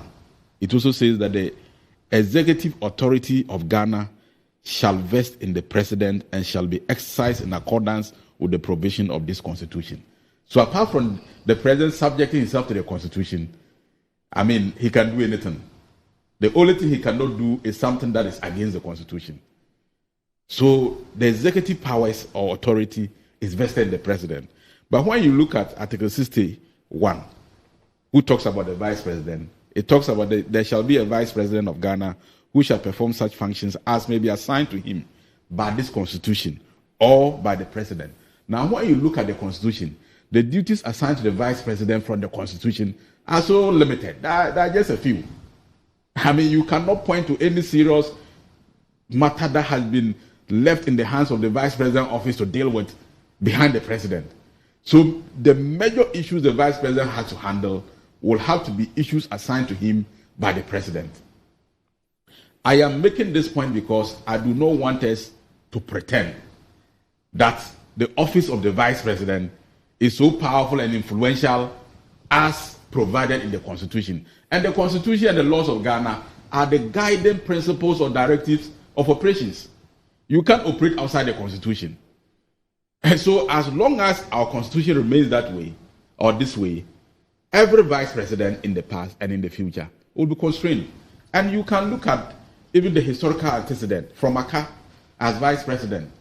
He had occasion to have problems with his president. Came to Professor Mills. At that time, the Constitution had express rules for the vice president. Yes. At the time. Yes. The chair of the Police Council, Armed Forces Council, those were expressly stated, and then an amendment was made. Yes. Yeah. And even with that, you saw the challenge. He had problems with the president because you normally have even individuals who are below the vice president who can be more powerful than the president. We can dispute it. Of course, in their case, the sitting vice president had joined the opposition. And was the running mate. There were issues. No, I'm coming. And was a running mate to the opposition. Then he was sitting in cabinet. Randy, he took that decision because there were already issues. Yeah, true. Otherwise, he wouldn't have joined the opposition. And at that time, people alleged whether true or false, that the first lady, who has no, standing as far as the Constitution is concerned, was more powerful than him. And fast forward, all the vice presidents have come. We have heard those stories. We have heard them. Professor Mills' era came to Aliu Mahama, came to Emisa Atta, What did you hear? Oh, Randy, you are more experienced in this. Because I didn't hear the things that you're talking about. That's why have you not heard that when JM was vice president, yes, even Koku and Yudo, who could make stronger decision in government than him, and JM even considered resigning as vice president? Oh, those are just those are blue kiosk talk. And Emisata's story is not different. Which story? Like he being undermined by the office of the president or some individual even below the president. Aliu Muhammad's story is not different. I'm just making the point that the powers of the state and government are vested in the president. That's not that. And the vice president can only act at the instance of the president. True. So your relevance is dependent on the president. True. So for me, I don't want anybody to push the idea that the vice president can do something exceptional behind the president. It's not possible. It's not possible. And all the vice presidents we have had in the past have been subject to the But has anybody, if you're referring to Prof's speech, did she in any way suggest that a vice president can do something without recourse to the president? So the scenario the flag bearer of the MPP painted, that he's a driver's mate, is to suggest that he's not in charge. Is that not the case? That is the case the vice president, the current vice president, is making. That as vice president, he's a driver's mate, and so he's not in charge. Why did he doesn't have executive? Why did he make that statement? Because he doesn't have executive authority. No, I'm saying what influenced the statement? What prompted him to say that? Everybody knows a vice president is not a president, but why will he, on that occasion, make that statement? What was he seeking to achieve? Something significant. Okay. There are people who think that everything that has happened under the MPP government under President Akufo-Addo, once he's the vice president, he cannot do something different from what is happening. Okay. But the point is that as vice president, you don't have executive authority as we have in the Constitution. And so you are not solely responsible. You don't make the decisions. You advise, you support your president. So he wants people to know that his role as vice president cannot be the same as his role as a president, because the two have different functions. And that is the thing that he tried to use that driver's mate scenario to demonstrate. And nothing more. But if you listen to Professor Naana Jane yesterday, he tried creating the impression that she will not ever, what is it? She look at how she started it. The point she was making was that she will not, on the basis of an ambition, say that. That was the point she was making. You can disagree with her, but obviously, but the point is the point she was making was that. But for ambition, the sitting vice president would not have said what he said. But Randy, let's be fair to the sitting vice president. In this MPP government, there is nobody, even including the president himself, who has defended the policies of this government than Dr. Bawumia. Yes. Okay. There is nobody who has defended Akufo-Addo's government programs and policies than Dr. Bawumia. Of course, there are a few areas he may disagree with, but it is not significant for anybody to suggest that Bawumia doesn't appreciate Akufo-Addo's government and therefore he is distancing himself from Akufo-Addo's government. When over the years, he's the one who has been speaking and talking on the major policy decisions of government. So, what is it? Okay. But for instance, in his opinion, if e-levy as an electronic financial platform doesn't serve the purpose and the vision he has to promote electronic transaction or the financial distance, and he disagrees with that, or he says that when I become president, I will take this tax away. There's nothing wrong with that. I mean, when you are part of a team, you take responsibility for everything. But that does not mean that you don't disagree with some of the things the team will do. As a member of the team, you accept responsibility that yes, the successes and the failures, we are all part of it. Right. But of course, at your personal level, if you are the head and you have to make decisions, you make them differently. And so that is the point Doctor has been trying to make. Okay. Now, the professor talks about unfulfilled promises, that the NDC will not have unfulfilled promises. I think that is one of the statements she made. Now, I want to, this is not the first, Mahama is not a new quantity. Yes. He has been president before, and she herself has been a minister before. Now, if you look at the 2012 manifesto of the NDC, page 92, President Mahama promised to establish MP's Constituency Development Fund to replace the MP's Common Fund. It never happened. It was an unfulfilled promise. Okay. The president in the 2012 manifesto, which he became president for 4 years, said he will ensure the people directly elect their MMDCs. Page 93 of the NDC manifesto. It didn't happen. The president said he was going to make the central government assume responsibility for the payment of the remuneration of assembly members. Page 94 of the NDC manifesto. It didn't happen. The president said he was going to establish 10 teacher training colleges. It didn't happen. There are so many of them. So as for policy proposals that don't come to fruition, it comes with every government. You have to do a total analysis of the government's performance vis-a-vis their promises. But the fact that you have not fulfilled all your promises does not necessarily mean that you have failed. If that is the premise on which Professor is talking about, then John Mahama as president failed. Because there were so many promises that he made in his 2012 manifesto for which he was elected as president that he never did. He never even touched them. Even this, Kwalugu Dam that we are talking about, that MPP actually cut short and work has not been done, was promised in the 2012 manifesto of the NDC to build for the same multi-purpose dam so that they can generate power and create 150 hectares of land for irrigation. Contained in the NDC 2012 manifesto for which John Mahama was elected as president. Those things didn't happen. So I admit that as parties, sometimes we make promises that we are not able to do all of them. But at the end of the day, we have to look at it. We have to do a total analysis of all the promises vis-a-vis the things that you have been able to do. And then somebody can make a judgment that even though you have not done all, but at least you have done better.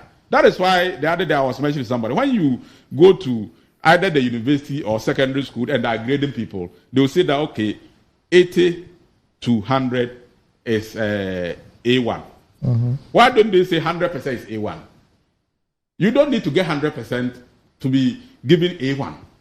Because no matter how intelligent you are, there can still be gaps, but the grade A1 can still reflect once you hit a certain percentage. So that's assertion of trying to claim that this government has had unfulfilled promises, and John Mahama under him in 2025 onwards, if they are elected, that will not happen. I think it's a misplaced. Now, let me look at her performance, because she has been an education minister before. Randy, with all sincerity, I think that the professor, I personally admire her. I like her because, I mean, I'm a trained teacher. And one of the important professions that people don't respect is the teaching profession. Because teachers train everybody at all levels, from kindergarten to primary to JSS to secondary to university. They are the people who build the human resource for the state. And a teacher impacts the life of many innocent people who become shining stars of the society. So for me, I respect anybody who is a teacher. And having stayed in the university and start from where she started and the many years taught so many students, became vice chancellor and all that, I think that she has made significant contribution to the human resource development of the country.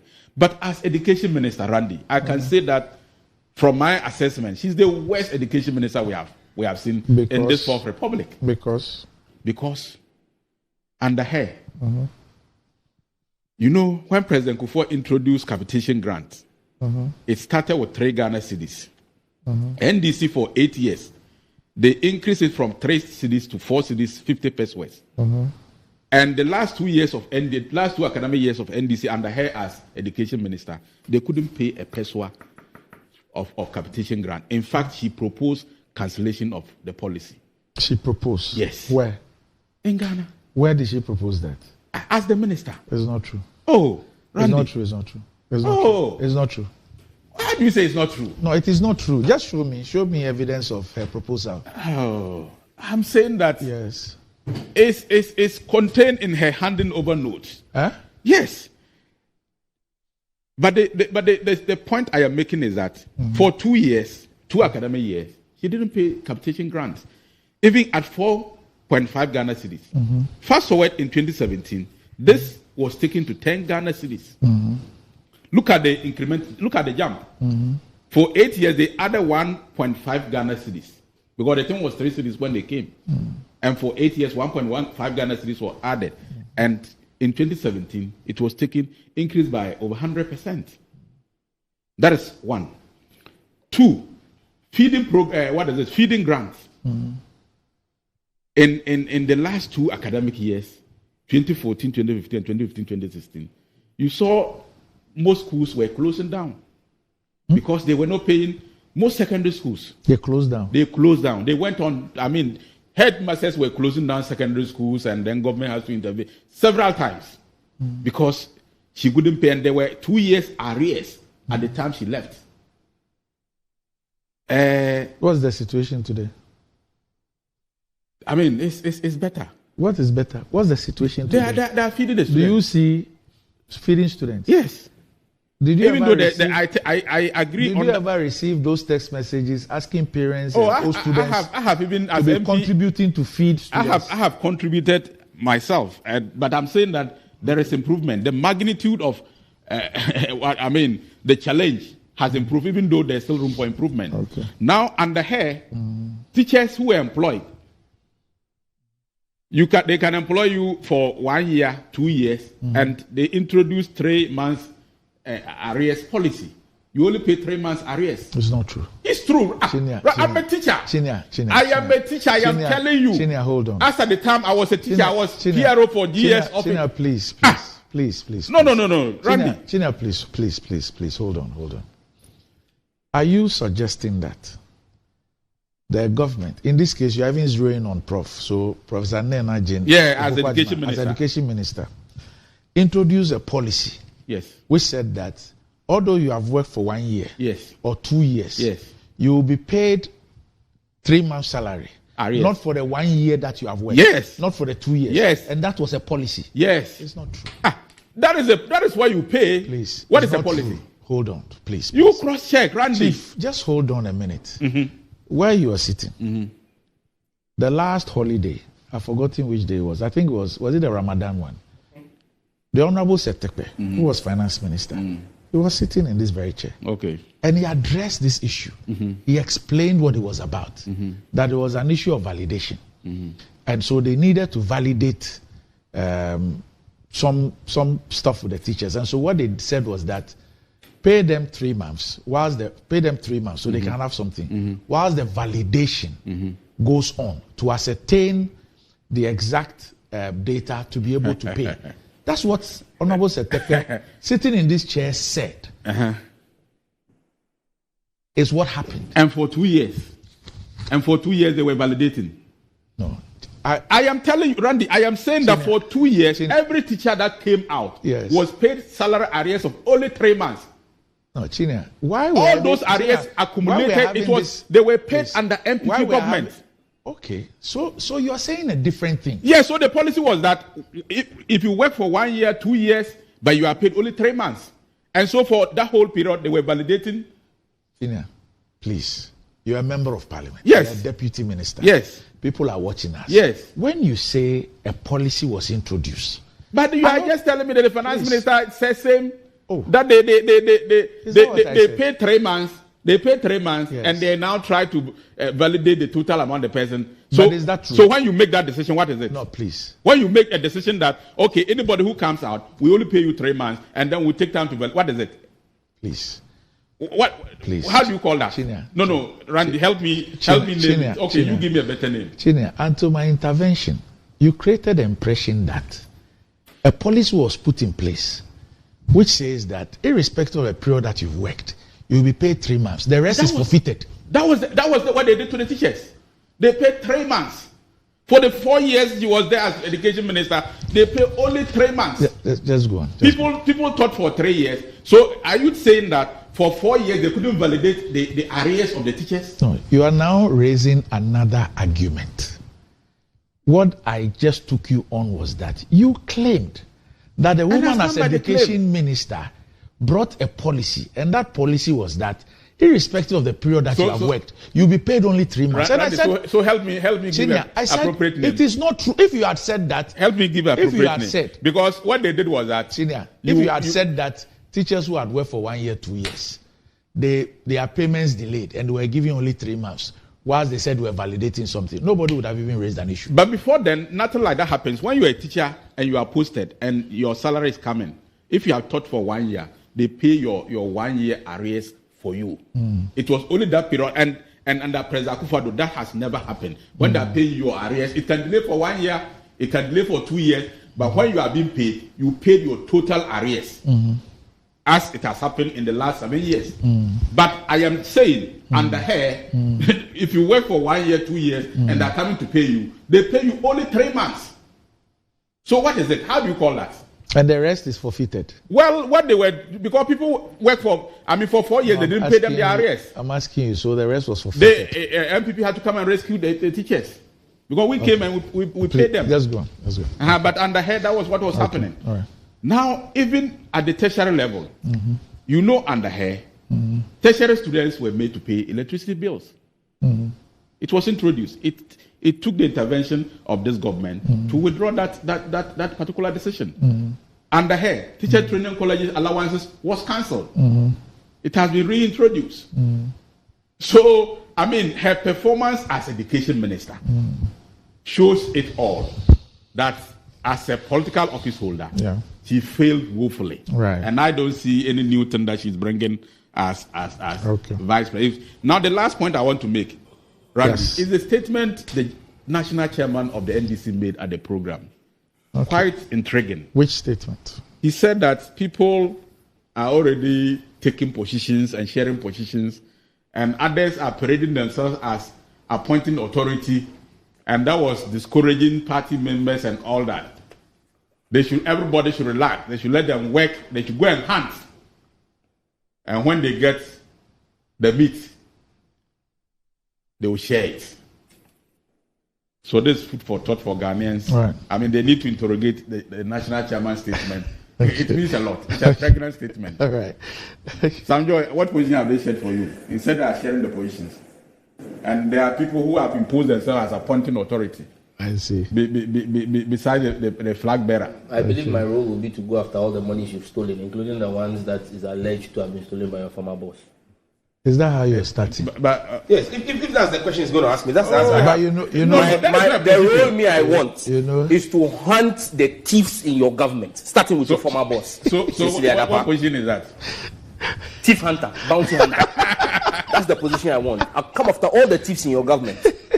So prepare, I'm coming. As for that one, there's not me. I don't have problem. Anybody, when there is change of government, or even when a government continues, I mean, taking people on for wrongdoing. I mean, it's once you're a public officer. Why are you talking plenty? You asked me what job I want. I've told you the job I want. That is my job. I want to catch the thieves. That is my job. That's all. That job is not under the Constitution. So okay, name what portfolio is that? Leave that one for John Mahama to name. Political hunter. Political hunter. Office of the political hunter. Leave me alone. That's what I want. You have asked me what job I want. I've told you the job I want. Now you have a problem with it. They are sharing the position. You've asked me my position. I've told you. I also cry about that one. I'm not crying. So leave me alone. Now let me speak. Nothing to do with that. So let me speak. Randy. Yes. Before I go into prof statement, let me just deal emphatically with something that was the crux of the whole submission by Honorable Chinia. He came here with a constitution. Okay. Article 63 of the Constitution talks about the vice president. And it says, the provisions of Article 62 of this Constitution apply to a candidate for election as vice president. So what does Article 62 of the Constitution say? Qualifications of the president. And it goes on to list the qualifications of a president. He must be a citizen of Ghana by birth, attain the age of 40, and be a person otherwise qualified to be elected as a member of parliament. So in determining constitutionally, because he went to the Constitution to say that basically the vice president is ceremonial and has nothing, no function, except basically to accompany the president. So the statement by Bawumia to say he's a driver's mate is not wrong. But the Constitution, in 63, where it talks about the vice president, says that there must be a qualification for the vice president. So you can't just go and pick anybody anyhow. Because in fact, in that same 60, in 66, it says where the president dies, the vice president will assume office and complete that term. So it means that if he doesn't die, when the vice president is out, when the president is out, the vice president steps into And if he doesn't go out? Oh, have you seen a president in Ghana who's not traveled for 4 years? Oh, yes. Well, clearly not Akufo-Addo. We are dealing with about Akufo-Addo. Yes. Akufo-Addo, 7 years. He's traveled almost 4 years out of it. President Rawlings could stay 6 years without travel. Yeah, but we're talking about President Akufo-Addo. I mean, not President Rawlings. No, but I guess the point that Chinia was making was that... Randy, I guess the point he was making... We're in April. Let me throw. You remember somebody said in April, I'll throw. You know, I think the point was... I think the point he was making was that the vice president only exercises functions and duties as given him by the president. Magana Yakari, I'm grateful. Yeah. I agree. So this is what President Akufo-Addo said. He said this 3 years ago. He says, addressing the chiefs, people and elders of Wale in the northeast region on Tuesday, 22nd June 2021, as part of his 2-day working visit to the region. President Akufo-Addo said he is grateful to the people of Wale for giving him, and by extension the country, their son, Dr. Mahmoud Bawumia, to partner him in the exercise of executive authority in the country. Partner. I want to end by saying a big thank you to the Northeast, especially the people of Wale. You have given me a first-class assistant, not mate, assistant. First, he uses the word partner, and then says assistant in the form of Vice President Mahmoud Bawumia. He has been of great help to me in my governance. Then, the same Akufo-Addo, 23rd October 2014, Akufo-Addo chooses in quotes top-notch Bawumia as running mate. Now this is what President Akufo-Addo says. I have been very lucky to have Mahamudu by my side since 2008. His credentials as top-notch economists were always known to all and have been reinforced by his analytical work and performance in this sector in the past 5 years, earning him the sobriquet of Dr. Prophet.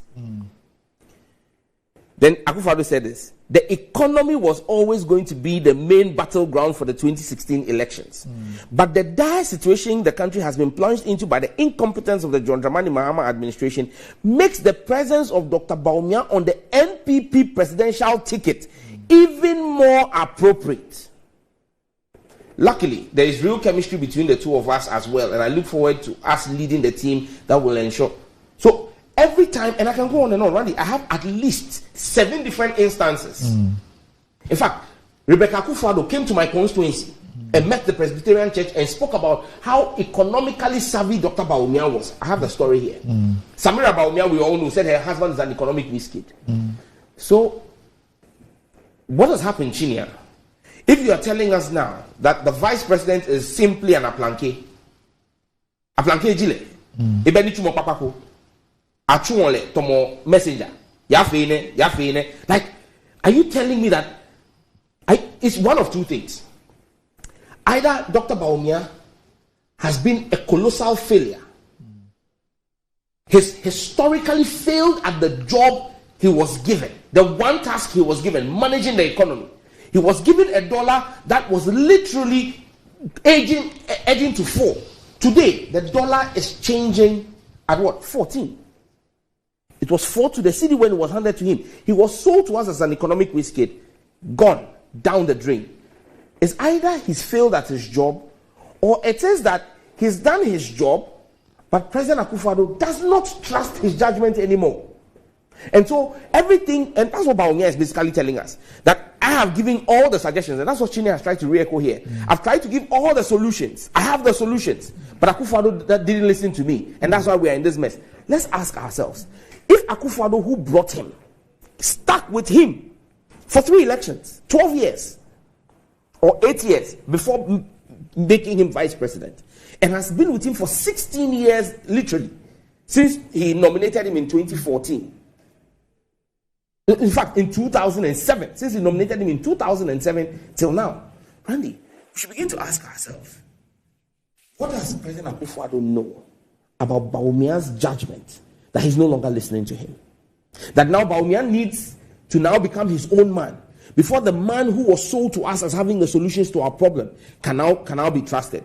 But Randy, that is to let you know that when Bawumia himself describes himself as a driver's mate, it is a self-admittance of his failure and his incompetence and his unsuitability for the high office of president. And that he cannot be trusted to... Randy, you cannot take this country. You see, and you know why I went to the Constitution? To show you Article 63.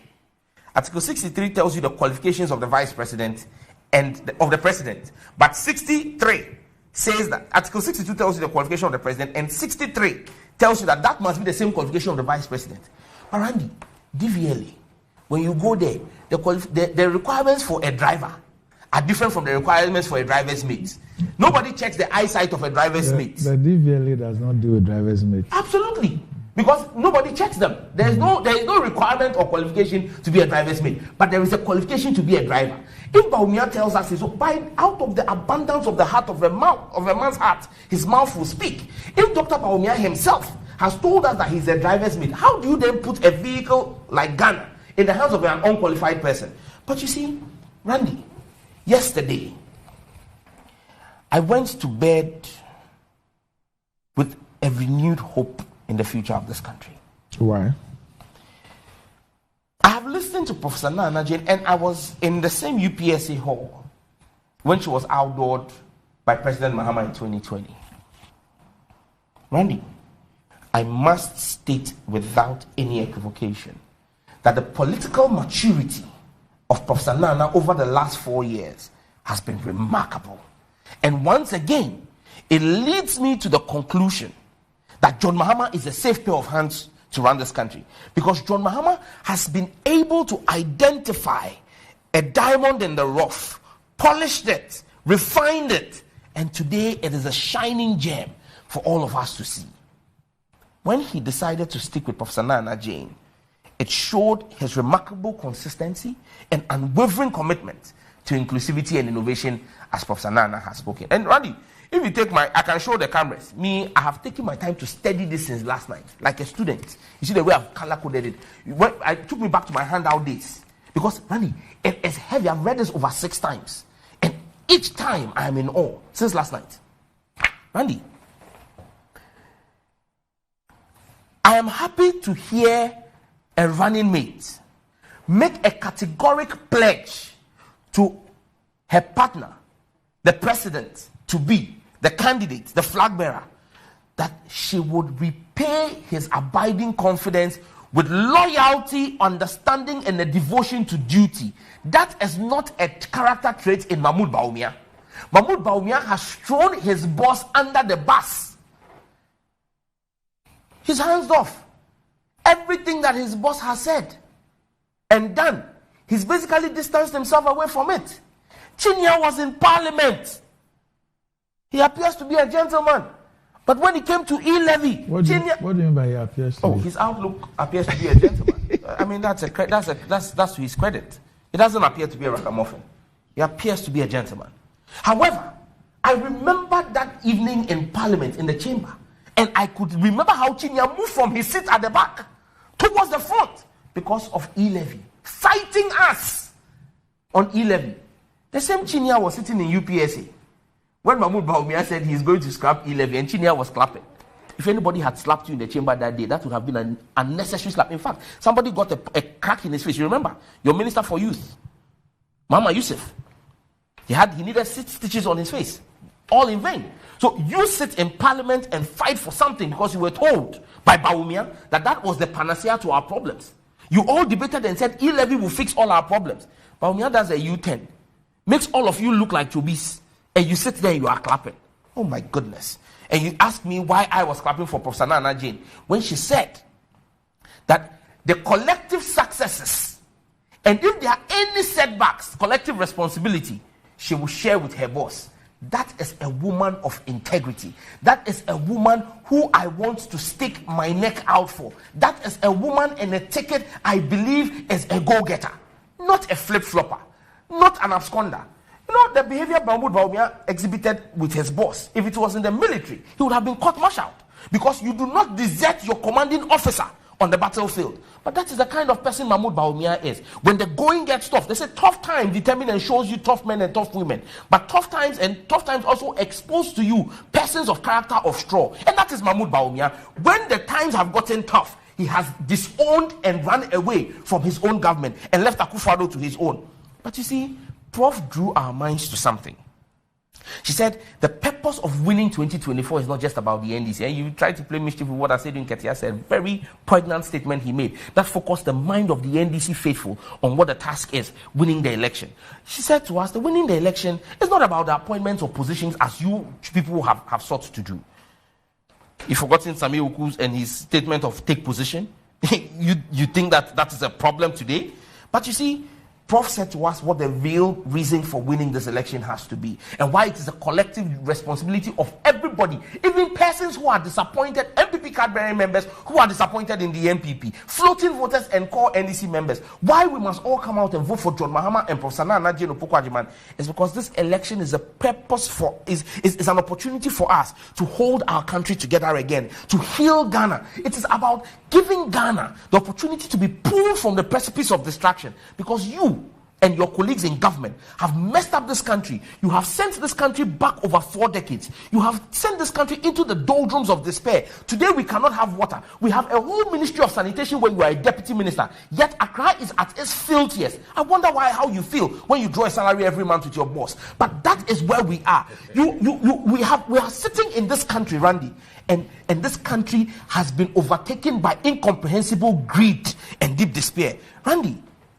this is a chance for us to redeem the independence of the Ghanaian citizen, where citizens will not be disrespected like the way the president disrespected the chiefs of OT. This is a place where people will be respected by the president who is humble. This is what we have. Randy, Prof was clear when she said never in the history of Ghana, even under military dictatorships, we've not seen these levels of greed, unbridled arrogance, unrestrained impunity, sheer dishonesty, barefaced hypocrisy, and the incompassion that has been displayed by Chinya and his colleagues in government. Randy, we are a country that has come from a checkered past. But looking at John Dramani Mahama and Professor Naana Jane Opoku-Agyeman, I have hope.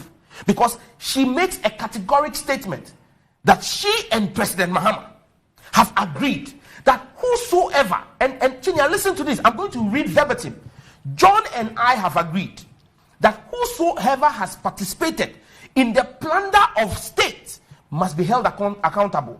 This is not a threat, it's a promise, premised on the wishes of our citizens across the various political and social divides, and hinged on the principle of accountability. So when you ask me what position I want, you see where my position is coming from. I'm coming to hunt all of you who have participated in the plunder of state, and we will hold your feet to the fire of accountability. But Randy, she was clear. The promotion of ethnocentric elitism, where unless you come from a certain part of the country, it is masqueraded as intellectualism. Nepotism that has been cloaked as know-how. When family members have been given positions because of their familial relations and not what they know, but it has masqueraded as know-how. The weakness strutting as courage. When you use the agencies of state against innocent Ghanaian citizens and kill 8 of them in cold blood. Murderers who have blood on their hands. And crony capitalism marks as development in freedom, where state capture has become a principle of state policy. This, the shameless hypocrisy which we see in our country, masquerading as objectivity, is not something we're going to countenance. Randy, Prof took her time after doing all of this to say to us that when you take the scorecard of the NPP, which I have just described, thanks to Prof's statement, and you take the scorecard of John Mahama, you will not see under John Mahama a $52 million hole, pit, dug in the name of God. I wait for Judgment Day to see how God is going to pay certain people for stealing in his name. I can't wait for that day. Lord, may I see that day. There would not be a free SHS at war. Chinya, why are you looking at him like that? A free SHS at war. Today, Chinya sits here and talks about free SHS. You are a teacher. Chinya, as a trained teacher, today you sit as a minister, but you must feel in you the pains of your colleagues who are still in the classroom. Where today, teachers cannot speak about the ills in the system. When teachers see that children are starving and speak about it, they are victimized and punished. Is that what you as a trained teacher? My parents are teachers as well. My mom and dad together taught for 60 years. If you put their years of teaching together. So they are your seniors. And so I appreciate what it means for a teacher. My father taught 35 years, my mother 25 years, 60 years. And today, teachers cannot speak. When you speak about the fact that children are dying. Look, children have been in school for 4 years. The curriculum, there are no books. There are no books. You say Prof is a failed education minister? Are you joking or are you playing? Because Randy, he's giving you examples why he. Randy, there's a very simple thing. When Prof took over, 3 children shared one textbook. Yes. When Prof was leaving, every child had 4 textbooks. That's a fact. Yeah. How do you call that a failure? Under you, both Napo and Educhum put together, the 2 of them, when you tie the 2 of them together, in 4 years, they've not been able to give us any textbooks for the curriculum. Children have gone from year 1 to year 4. They've completed SHS, and there's no textbooks. People have finished JHS 1 to JHS 3. A whole curriculum has been taught. A whole cycle of their education without textbooks. And you sit here and want to talk about somebody's track record. When we talk about the NPP, they talked about free water and free electricity for a few people. Today, we are all paying more collectively. You talk about COVID money. I'm sure you also got some of the COVID money. Because your colleague, parliamentary candidate in Sagnerigu, told us, Felicia Tete, that they bought 100,000. I'm sure you got your share of the COVID money. And they used it to buy the votes. Today, the IMF country chief executive has made it clear that the problems of Ghana's economy came from the unbridled expenditure by government in the 2020 election year. Randy, one thing you will not see under John and Jane is an Ejapa-like manifesto aimed at state capture, capturing the judiciary, capturing the echelons of business. That will not happen. And that's why Prof spoke about the fact that we will not hound private businesses. We will not go after people like UT Bank was gone after. They went after UT Bank and collapsed Prince Kofi Amabuing's bank when that bank could have been saved. They went after people like Pakwesi Indom and collapsed his bank. And Randy, you would see the selectiveness, because if you look at the adequacy report from the Bank of Ghana, which they claim was the basis for collapsing banks, Seydou Agongo's bank was not inadequate. They collapsed his bank because they claim he was a subject of an ongoing court case. Meanwhile, you have other banks like Prudential Bank, who per that Bank of Ghana report did not have the adequacy ratio to remain afloat. In fact, had worse capital adequacy ratio than some of the banks that were closed. But because Prudential Bank is affiliated with them, they've left them. But Randy, we will not kill people's businesses. One thing I can assure you of, and I did that earlier before Chinya came. President Mahama, and you see, this is not about what I think he will do. I'm speaking about what he's done. Somebody was recorded by her driver that she had anticipations, hopes of one day making $1 million. She was sacked by John Mahama. And like Chinia's boss, in her case, she got a love letter. My dear Cecilia. We will not have a president who will do that. Randy, the youth of this country are going to be key in the next election. Unemployment in this country has jumped from 8% to 14%. Meanwhile, Bawumia is going around starting 2 million phantom jobs. Where are the jobs? Whereas the Ghana Statistical Service tells us the total number of unemployed young people is 1.6 million. Yet he claims he's created 2.2 million jobs. So we should have an excess of 600,000 jobs that people we should be looking for people to employ. You have weak attempts at hiding Dumso. There will definitely not be scandals like the PDA scandal, like the Australian visa scandal, like the Kelly GVG racketeering scandal, like the boss contaminated fuel, like Aboboya's that now. Randy, look, Dr. Bawumia's own sister was responsible for overseeing the agency where the tricycles were kept. Dr. Bawumia's sister. And 400 tricycles. Aboboya disappeared in thin air till today. She has not accounted for it. Nobody has been held responsible for it. That is Bawumia's nepotism. His own family. And you tell me that this is a man who should entrust this country into. The fact that something is stolen from your company doesn't mean that you're responsible for it. Randy, the police must investigate and find the culprits. And I'm saying to you that up till today, she has not been able to account. 400 tricycles get missing. Why should she account? She's the head of the institution. The backstop to her. Why was John Mahama asked to account for Dumso?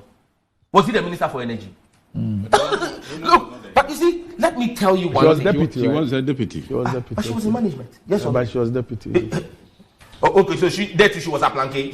She was mates. Yes. What a family of mates. Randy, we will not have unfulfilled promises of one village, one down. Chinia, I'm in opposition, so maybe Nanado doesn't like me.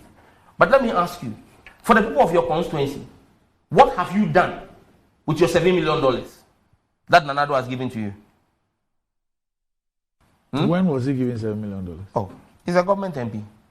They promised every MP $1 million per constituency every year. So times 7. Times 7. So Chinia, you've received $7 million from the government of Ghana. What have you done for your constituency? Randy, I can end my submission here if Chinia would tell us what he has done. You are in Parliament. You know he has not been giving $7 million. Nanado said he's giving $1 million. So is a failed promise? But I'm saying so your president failed? Or you got your $7 million? Have you got, tell your people what you did with $7 million. This year we're making $8 million. You must account $8 million at 14. And if you do the mathematics, that is about 132 in 2017, 2018, it wasn't 14. Well, I'm using today's rate. But you know he's not been given the money, so... Then he must go and tell his people that Nanado lied with Bawumia. They know. The 350 schools. Randy, John Mahama's report will contrast the existing arrogance and leadership with the respect that John Mahama has. Yesterday, I saw John Mahama greet the chiefs who were present at the function. He walked to them, bowed down, and shook their hands. It is not feigned humility. It is not like those who go and kneel down for the cameras. No. This is who John Mahama is. He doesn't have his bodyguards using their left hands. Watch the video. The bodyguards were using their left hands to tell the chiefs to stand up. Left hand for a chief. I'm left-handed. What is wrong with that? No, Barani, our culture. Would you go and stand before any chief with your left hand? But that is Nanado. That is the Nanado that we know. You know, JM will not line up. Yes, I'm wrapping up. Oh, I'm just on. I'm just halfway through the speech, Randy. But we don't have time. Randy, the 24-hour economy will provide jobs for the young people of Ghana. And John and Jane will deliver. They will usher us into a new golden era of Ghanaian industry. We are not going to say every district one down, one factory. No, we're going to place factories where the raw materials are. We're going to improve, and that's why agribusiness is going to be a key part of the next John Mahama administration. He's speaking about it. And we're going to have a Ministry of Agriculture and Agribusiness where we're going to be adding value. A country that cannot feed itself is not fit to be a country. And that is why I am proud that yesterday, Professor Naana Jane spoke about the fact that as Ghana, under the next 4 years, we will begin to feed ourselves. We must be rice self-sufficient. We must be vegetable oil self-sufficient. We must be poultry self-sufficient. That is the country that we're looking about. And John Mahama is a man who you have called inconsistent, a man who you have said is indecisive. It's because you don't understand that he's humble enough to listen to contrasting opinion and subject himself to superior arguments and change his viewpoint when he's confronted with superior arguments and facts. That's something you will not know because you are full of arrogance, and so you will not understand. But Randy, we are not just talking about creating jobs for persons in the formal sector alone, but we're looking at Nsane Juma, making sure that persons are trained with skills. We're going to roll out the 1 million coders program to ensure that John Mahama's Digital Jobs Initiative will have the human resource for it, and to ensure that as we go into a new era of fintechs, we're going to be able to. But the most beautiful part of it, Randy, is the Women's Bank, and the Women's World Bank that has a place in my heart, because I know how my women, Randy, my fishmongers, the women who sell fish in Pampam, when the fishermen bring the fish, they buy the fish, they smoke it, and they are the ones who take care of the children. I know how they struggle to raise capital. And now I'm happy that there's going to be a women's bank that's going to be run by women that understand the nuances of women's business and support them. We should also have women captains of industry, and that is something I am proud that will happen. Right. Randy, the lights, and no, let me end with the Electoral Commission. I beg you, Randy. And let me just read verbatim. I'm going to give both of you 2 minutes to wrap up. So when let me just come back, you can use the 2 minutes to do that. So, Chinya, 2 minutes. But you know, somebody has made too many allegations, and you just allowed him. It was because of time. You just allowed him to make so many unfounded allegations. Your 2 minutes is going. Next time, come. Please go. Hey, please, Randy, I haven't insulted anybody. Please, Randy. Maybe he finds something you said insulting. What? He should state. I mean, you can't just throw words around allow him to say. Randy. Yes. Sam George makes allegations of loyalty of Naana Jane to JM as opposed to Bawumia not being loyal and speaking in his not exact words, undermining the president or disrespecting the president. That is unfair. I mean, even if you don't support Bawumia to be president, but you must know that he's a very humble and gentleman. Even if you don't want him to be president, to describe him in those terms makes you too political. I don't support JM, but there are certain things I won't say about him. Not just because I don't support him. Bawumia is a perfect gentleman who respects everybody. I mean, why do you allow politics to let you run down people because you don't support their political ambition? I would never describe JM as being a disrespectful person. I mean, I know, I see him, I haven't gone close to him, but I see him, I observe he's a humble person. I won't say because I don't support him, because I don't belong to NDC, I just start running him down. I can only criticize him on the basis of his presidency and vice presidency, on matters of policy, on matters of development. So it is unfair to describe Dr. Bawumia in those terms. And let me say, Dr. Bawumia is the vice president who has been very loyal to his president. Dr. Bawumia has been very loyal to Nana Akufo-Addo. And Nana Akufo-Addo has no complaint that Dr. Bawumia's disagreement on certain policy issues, he has a problem with it. And you yourself should know.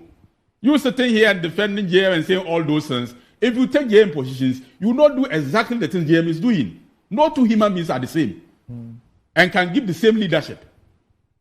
So if Bawumia becomes a flag bearer, certainly there will be some departure from the ways of President Akufo-Addo. You should expect that. It's natural. And so if Bawumia talks about e-levy and his disagreement, how does that make him unloyal to President Akufo-Addo? I have said here that the person who has supported and defended the MPP government in the last 7 years is Dr. Bawumia. And he's the one you NDC people have insulted even more than Akufo-Addo because of the way he defends our policies and our programs. You have insulted him more. He has not been quiet about the development programs being undertaken by this government. So it is unfair and it is not right for you to say that. Number two, you talk about e-levy And you see, when you work in the team, you must be a team player. And when you are electing a leader, you are going with the vision of that leader. You may not agree with everything that the leader carries along, but you go with the leader. There are some you can stay away. There are some you may disagree, but as an individual or individuals, you may have to go with the leader. So the fact that we supported e-levy and the fact that we support certain programs under the president doesn't mean that there are individuals within the government who may have their differences or their disagreement with those programs. I'm just sitting here. When NDC was in government, is everything the NDC did that he supported? Is that what he's saying? And even a future NDC government, it is not every member of the government that will support entirely everything JM will do. If by mistake he becomes a president, it's not everything you support. So I don't see the fact that e-levy came, MP supported and all that. That is the president's vision. The president put his proposal before us, and we have to support him as our president. That doesn't make any person a less MP or whatever. I mean, that is the president's vision. We are supporting him to carry out his vision. And if there's a new leader, that new leader has his own position, and he has given reasons for that position. And what is wrong with that? Now he talks about family and friends and all that. I mean, let's grow. But me, I like talking about issues as they are. You don't raise allegations about which president has come and probably doesn't have his family members either occupying positions or doing business or that. They happen. But if the family member does something that is wrong, let's talk about the wrong. Let's talk about the wrong and not the person. Because the family members are also Ghanaians. If I become president, are you saying that my siblings, my children, and other people are not members, are not Ghanaians? Yesterday, when president was speaking, the former president was introducing the professor. Did he not, as part of his acknowledgement of people present, did he not mention his son Sharif? Mm-hmm. Is he more important than everybody? But he mentioned him. Is that wrong? I mean, the son is a Ghanaian. And there are people around you who support you, who are suffering because of the position you've taken. Sometimes you have to acknowledge them, and that is right. Mm-hmm. So for me, if you have members of Akufo-Addo's family serving in position, there's nothing wrong with it. But if they do something that is untoward, that is against the law, talk about it, but don't talk about, people being family members and all that. What is wrong with that? Mm-hmm. So, Sam George, let's rise up over this and talk about state capture. I mean, we are dealing with the constitution, with the laws. There is nothing state capture. President Akufo-Addo is under the direction of this constitution and nothing more. And so let's rise. You talk about teachers. I like I said earlier, I have been a teacher. And I was a teacher under the NDC until I became a deputy minister in 2017. And ordinary chalk under the NDC, Professor Naana Jane as minister, teachers didn't have it. The challenges abound all the time, but you are looking at the magnitude of the challenges. And I can say that teachers' welfare has been better under the MPP than we had under the NDC. Okay. It's very obvious. All right. Now, he talks about $1 million per constituency. And then you wrap up. Nobody said that an MP or any individual will be given $1 million. The policy proposal was to decentralize capital expenditure. Mm-hmm. Now, when you have capital expenditure in the budget, and sometimes it's concentrated maybe at the national capital or some few places. So the essence of $1 million per constituency was to decentralize capital expenditure to all constituencies in the country. So in a year, every constituency bring project proposals that the $1 million will cover. And from 2017, some projects have been done under the $1 million per constituency. Of course, if you do calculation of the amount involved in those projects, I agree that it's not up to the amount. But something has been done. But we can do it better. Right. So it is not the case that the $1 million was meant for me as MP to bring to my account so that I can start. No, it was a way of decentralizing capital expenditure so that... Through a centralized bureaucracy. Well, that is another subject matter. All right, okay. Yes, I just want to confirm. Randy just moved to me. To me, in your constituency, right? Yes. Okay, fantastic. You see, when I speak about the need for you to, if your 8 million, okay, the same 2 minutes you gave him, if your 8 million had been used dollars had been used for your constituency, Tumu will not be cut out completely from Wa and Bolga. It's the West Road in your region. Someone from your own constituency has sent me this, that I should tell you. That's why I wanted to confirm that Tumu is in your region. You know it, that the road from Tumu, which is your district capital, to Wa and Bolga, is the West Road in the whole region. If they had used your $8 million, that road would have been fixed. Even you in government. We are doing better in the road sector. When you were speaking, I was quiet. So you are making an allegation directly against me. You are making a statement directly referring to me. The road from Tumu to Wa and Bolga in good shape. The roads have been bad, but I'm telling you that we have done better. The 8 years of NPP has been better than once you admit that the road from Tumu to Bolga and Wa is the west in the region, that's fine. Again, the same person tells me, Randy, that he was comfortable paying electricity bills through the PTA to ensure that his children in senior high school had light in their dormitories. Today, you've blocked them from parents from helping, and now schools are being disconnected. And you tell me that education is better under you. Randy, again, someone has sent me a message saying I should tell you, that you are lying. Because he says he's a teacher. And that right now what they've done is they've brought in what they call notional and substantive dates. So you start teaching. Your appointment letter is 2020. Then they tell you that was your notional date. It's not true. But your substantive date is 2023. So 3 years of work is completely it's not true. What the NDC was doing was you are paid 3 months and then you are asked to validate whatever period you claim you had worked and you are paid. Now you lose all of that time. Not true. That's what's happening around your appointment letter. And let me tell you, capitation is not 10 cedis, as you said. Capitation is 1 Ghana cedi. It's not true. Again, it's 10 cedis.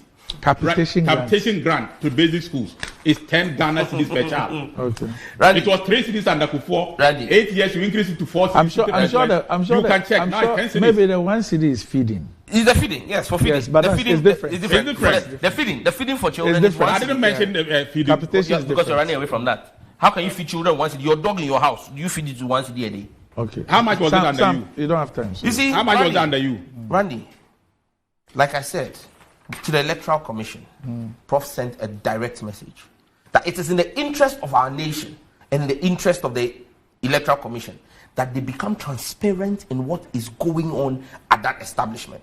The truth will not be suppressed this time. And they cannot be so independent that those of us who pay their salaries cannot demand transparency and accountability from them. Like she said, a word to the wise is in Asin North. Randy, it is a sign of strength and privilege when as a leader you are open to other people's ideas. It shows that you are not condescending, and it shows that you have a spirit of consensus building. Today, corruption in this country under this government is sadly rampant. And Randy, we need to pull the brakes on corruption, else the country we love and know will no longer exist. Ghana without aid has become a Ghana without compass. And for me, we have a duty to ensure that the wealth of this country is distributed for the people and not for individuals using opaque deals like SML. Randy, we need to ensure that true value for money is put to play. That our natural assets are not giving away like the lithium deal that we are seeing. Randy, that family and friends must not become the order of the day. Today, Chinya is telling me that if your family member is in government, it is good. Why, John Mahama, it is aviation fuel that runs through his blood, his veins, and it's not blood. When John Mahama, and I can ask you, John Mahama's government. I have a problem with John Mahama's, your party made it. In fact, you remember the family and friends star 555 hash? It was a campaign message. You forgot it? Now, the question I ask you is, show me one member of John Mahama's direct family. Joyce Bauer is the closest person to a family member, a cousin. Show me any of Mahama's siblings who ever served in government. Akufo-Addo was appointed and even appointed baby mamas as ambassadors. It's okay. It's okay. We need to go. Oh no, but Randy, is that truth? No time. Ambassador to Czech Republic. It's okay. It's fine. So you're not saying that what I said is not true. That the baby mama was truly given an appointment. We don't need to. Our country will rise again. Ghana will rise again, and this time not to slack. All right. Okay. Randy, we will walk towards a victorious election. Thank you. And Ghana will be saved. Ghana will be saved from this evil race. So you see, even in the Bible, John Mahama is a failed president. After Nebuchadnezzar, the Lord showed mercy on the people of Israel. and Nebuchadnezzar will pass. These two shall pass. Okay, all right. Your Mahama is a failed former president. So that will be it for the morning.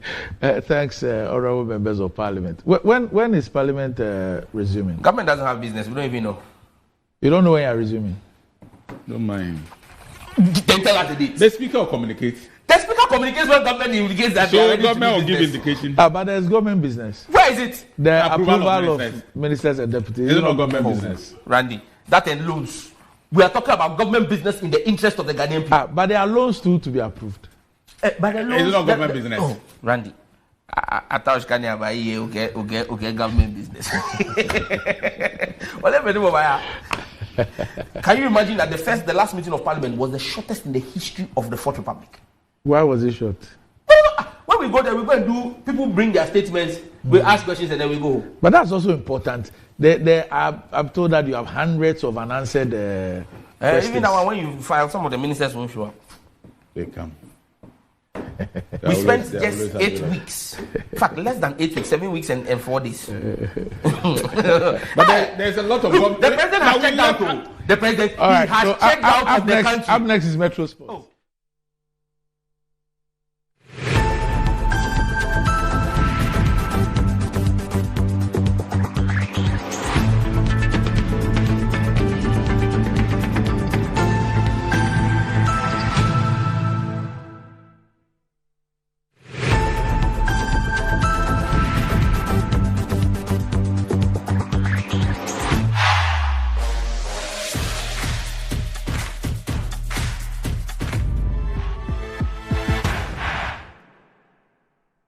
Fortune Rice, it's me emu aduane biara. Hiansio kakra bi pe, emu no nkekamu. Na ne hwam ne ne dedie. Delicious.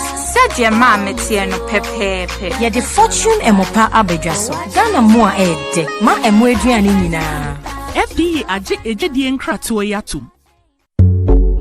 In today's modern world, stairs are a challenge, especially for our elderly and those with health concerns. Navigating them can be difficult and even dangerous, but there's a safer way to move vertically. Lifts and Elevators Limited Company, your answer to a more accessible and secure vertical transportation. Our elevators and escalators, including top-of-the-line pneumatic vacuum elevators, Fuji elevators and escalators, offer a safer and more convenient alternative, eliminating the risks of stairs and enhancing accessibility for homes, businesses, and hospitals. Choose safety and convenience with Lifts and Elevators Limited Company. Elevate your spaces today. For more information, visit our website at www.elevatorsgh.org or call now on 0200-535-515. Lifts and Elevators Limited Company, the elevator people.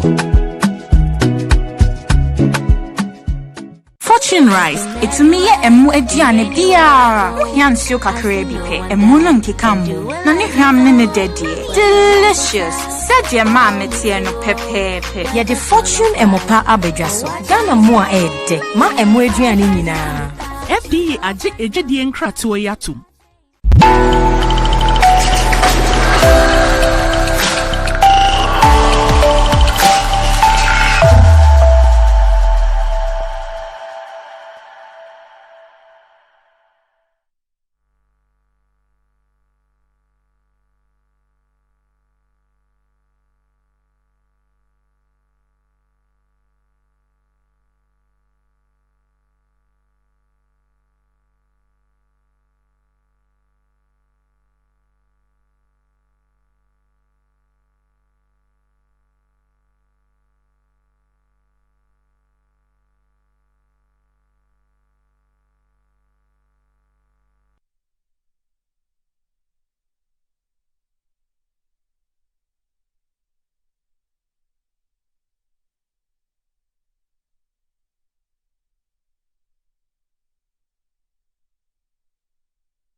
in Ghana when it comes to issues that confront you as a consumer. Worry no more. Kofi Capital, I'm here to give you the information, all that you need to make sure that your right is protected as a consumer. We have too many laws and agencies that should protect the right of the consumer. I'm here to give you the information that will help and assist you to get goods and services delivered to you without any worries. Watch the Capital Show on Metro TV.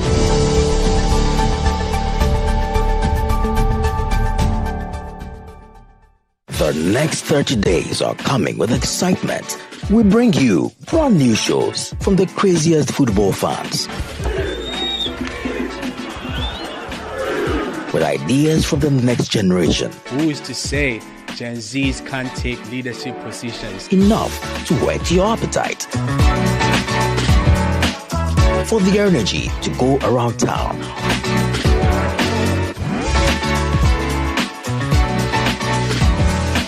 Where you meet your favorite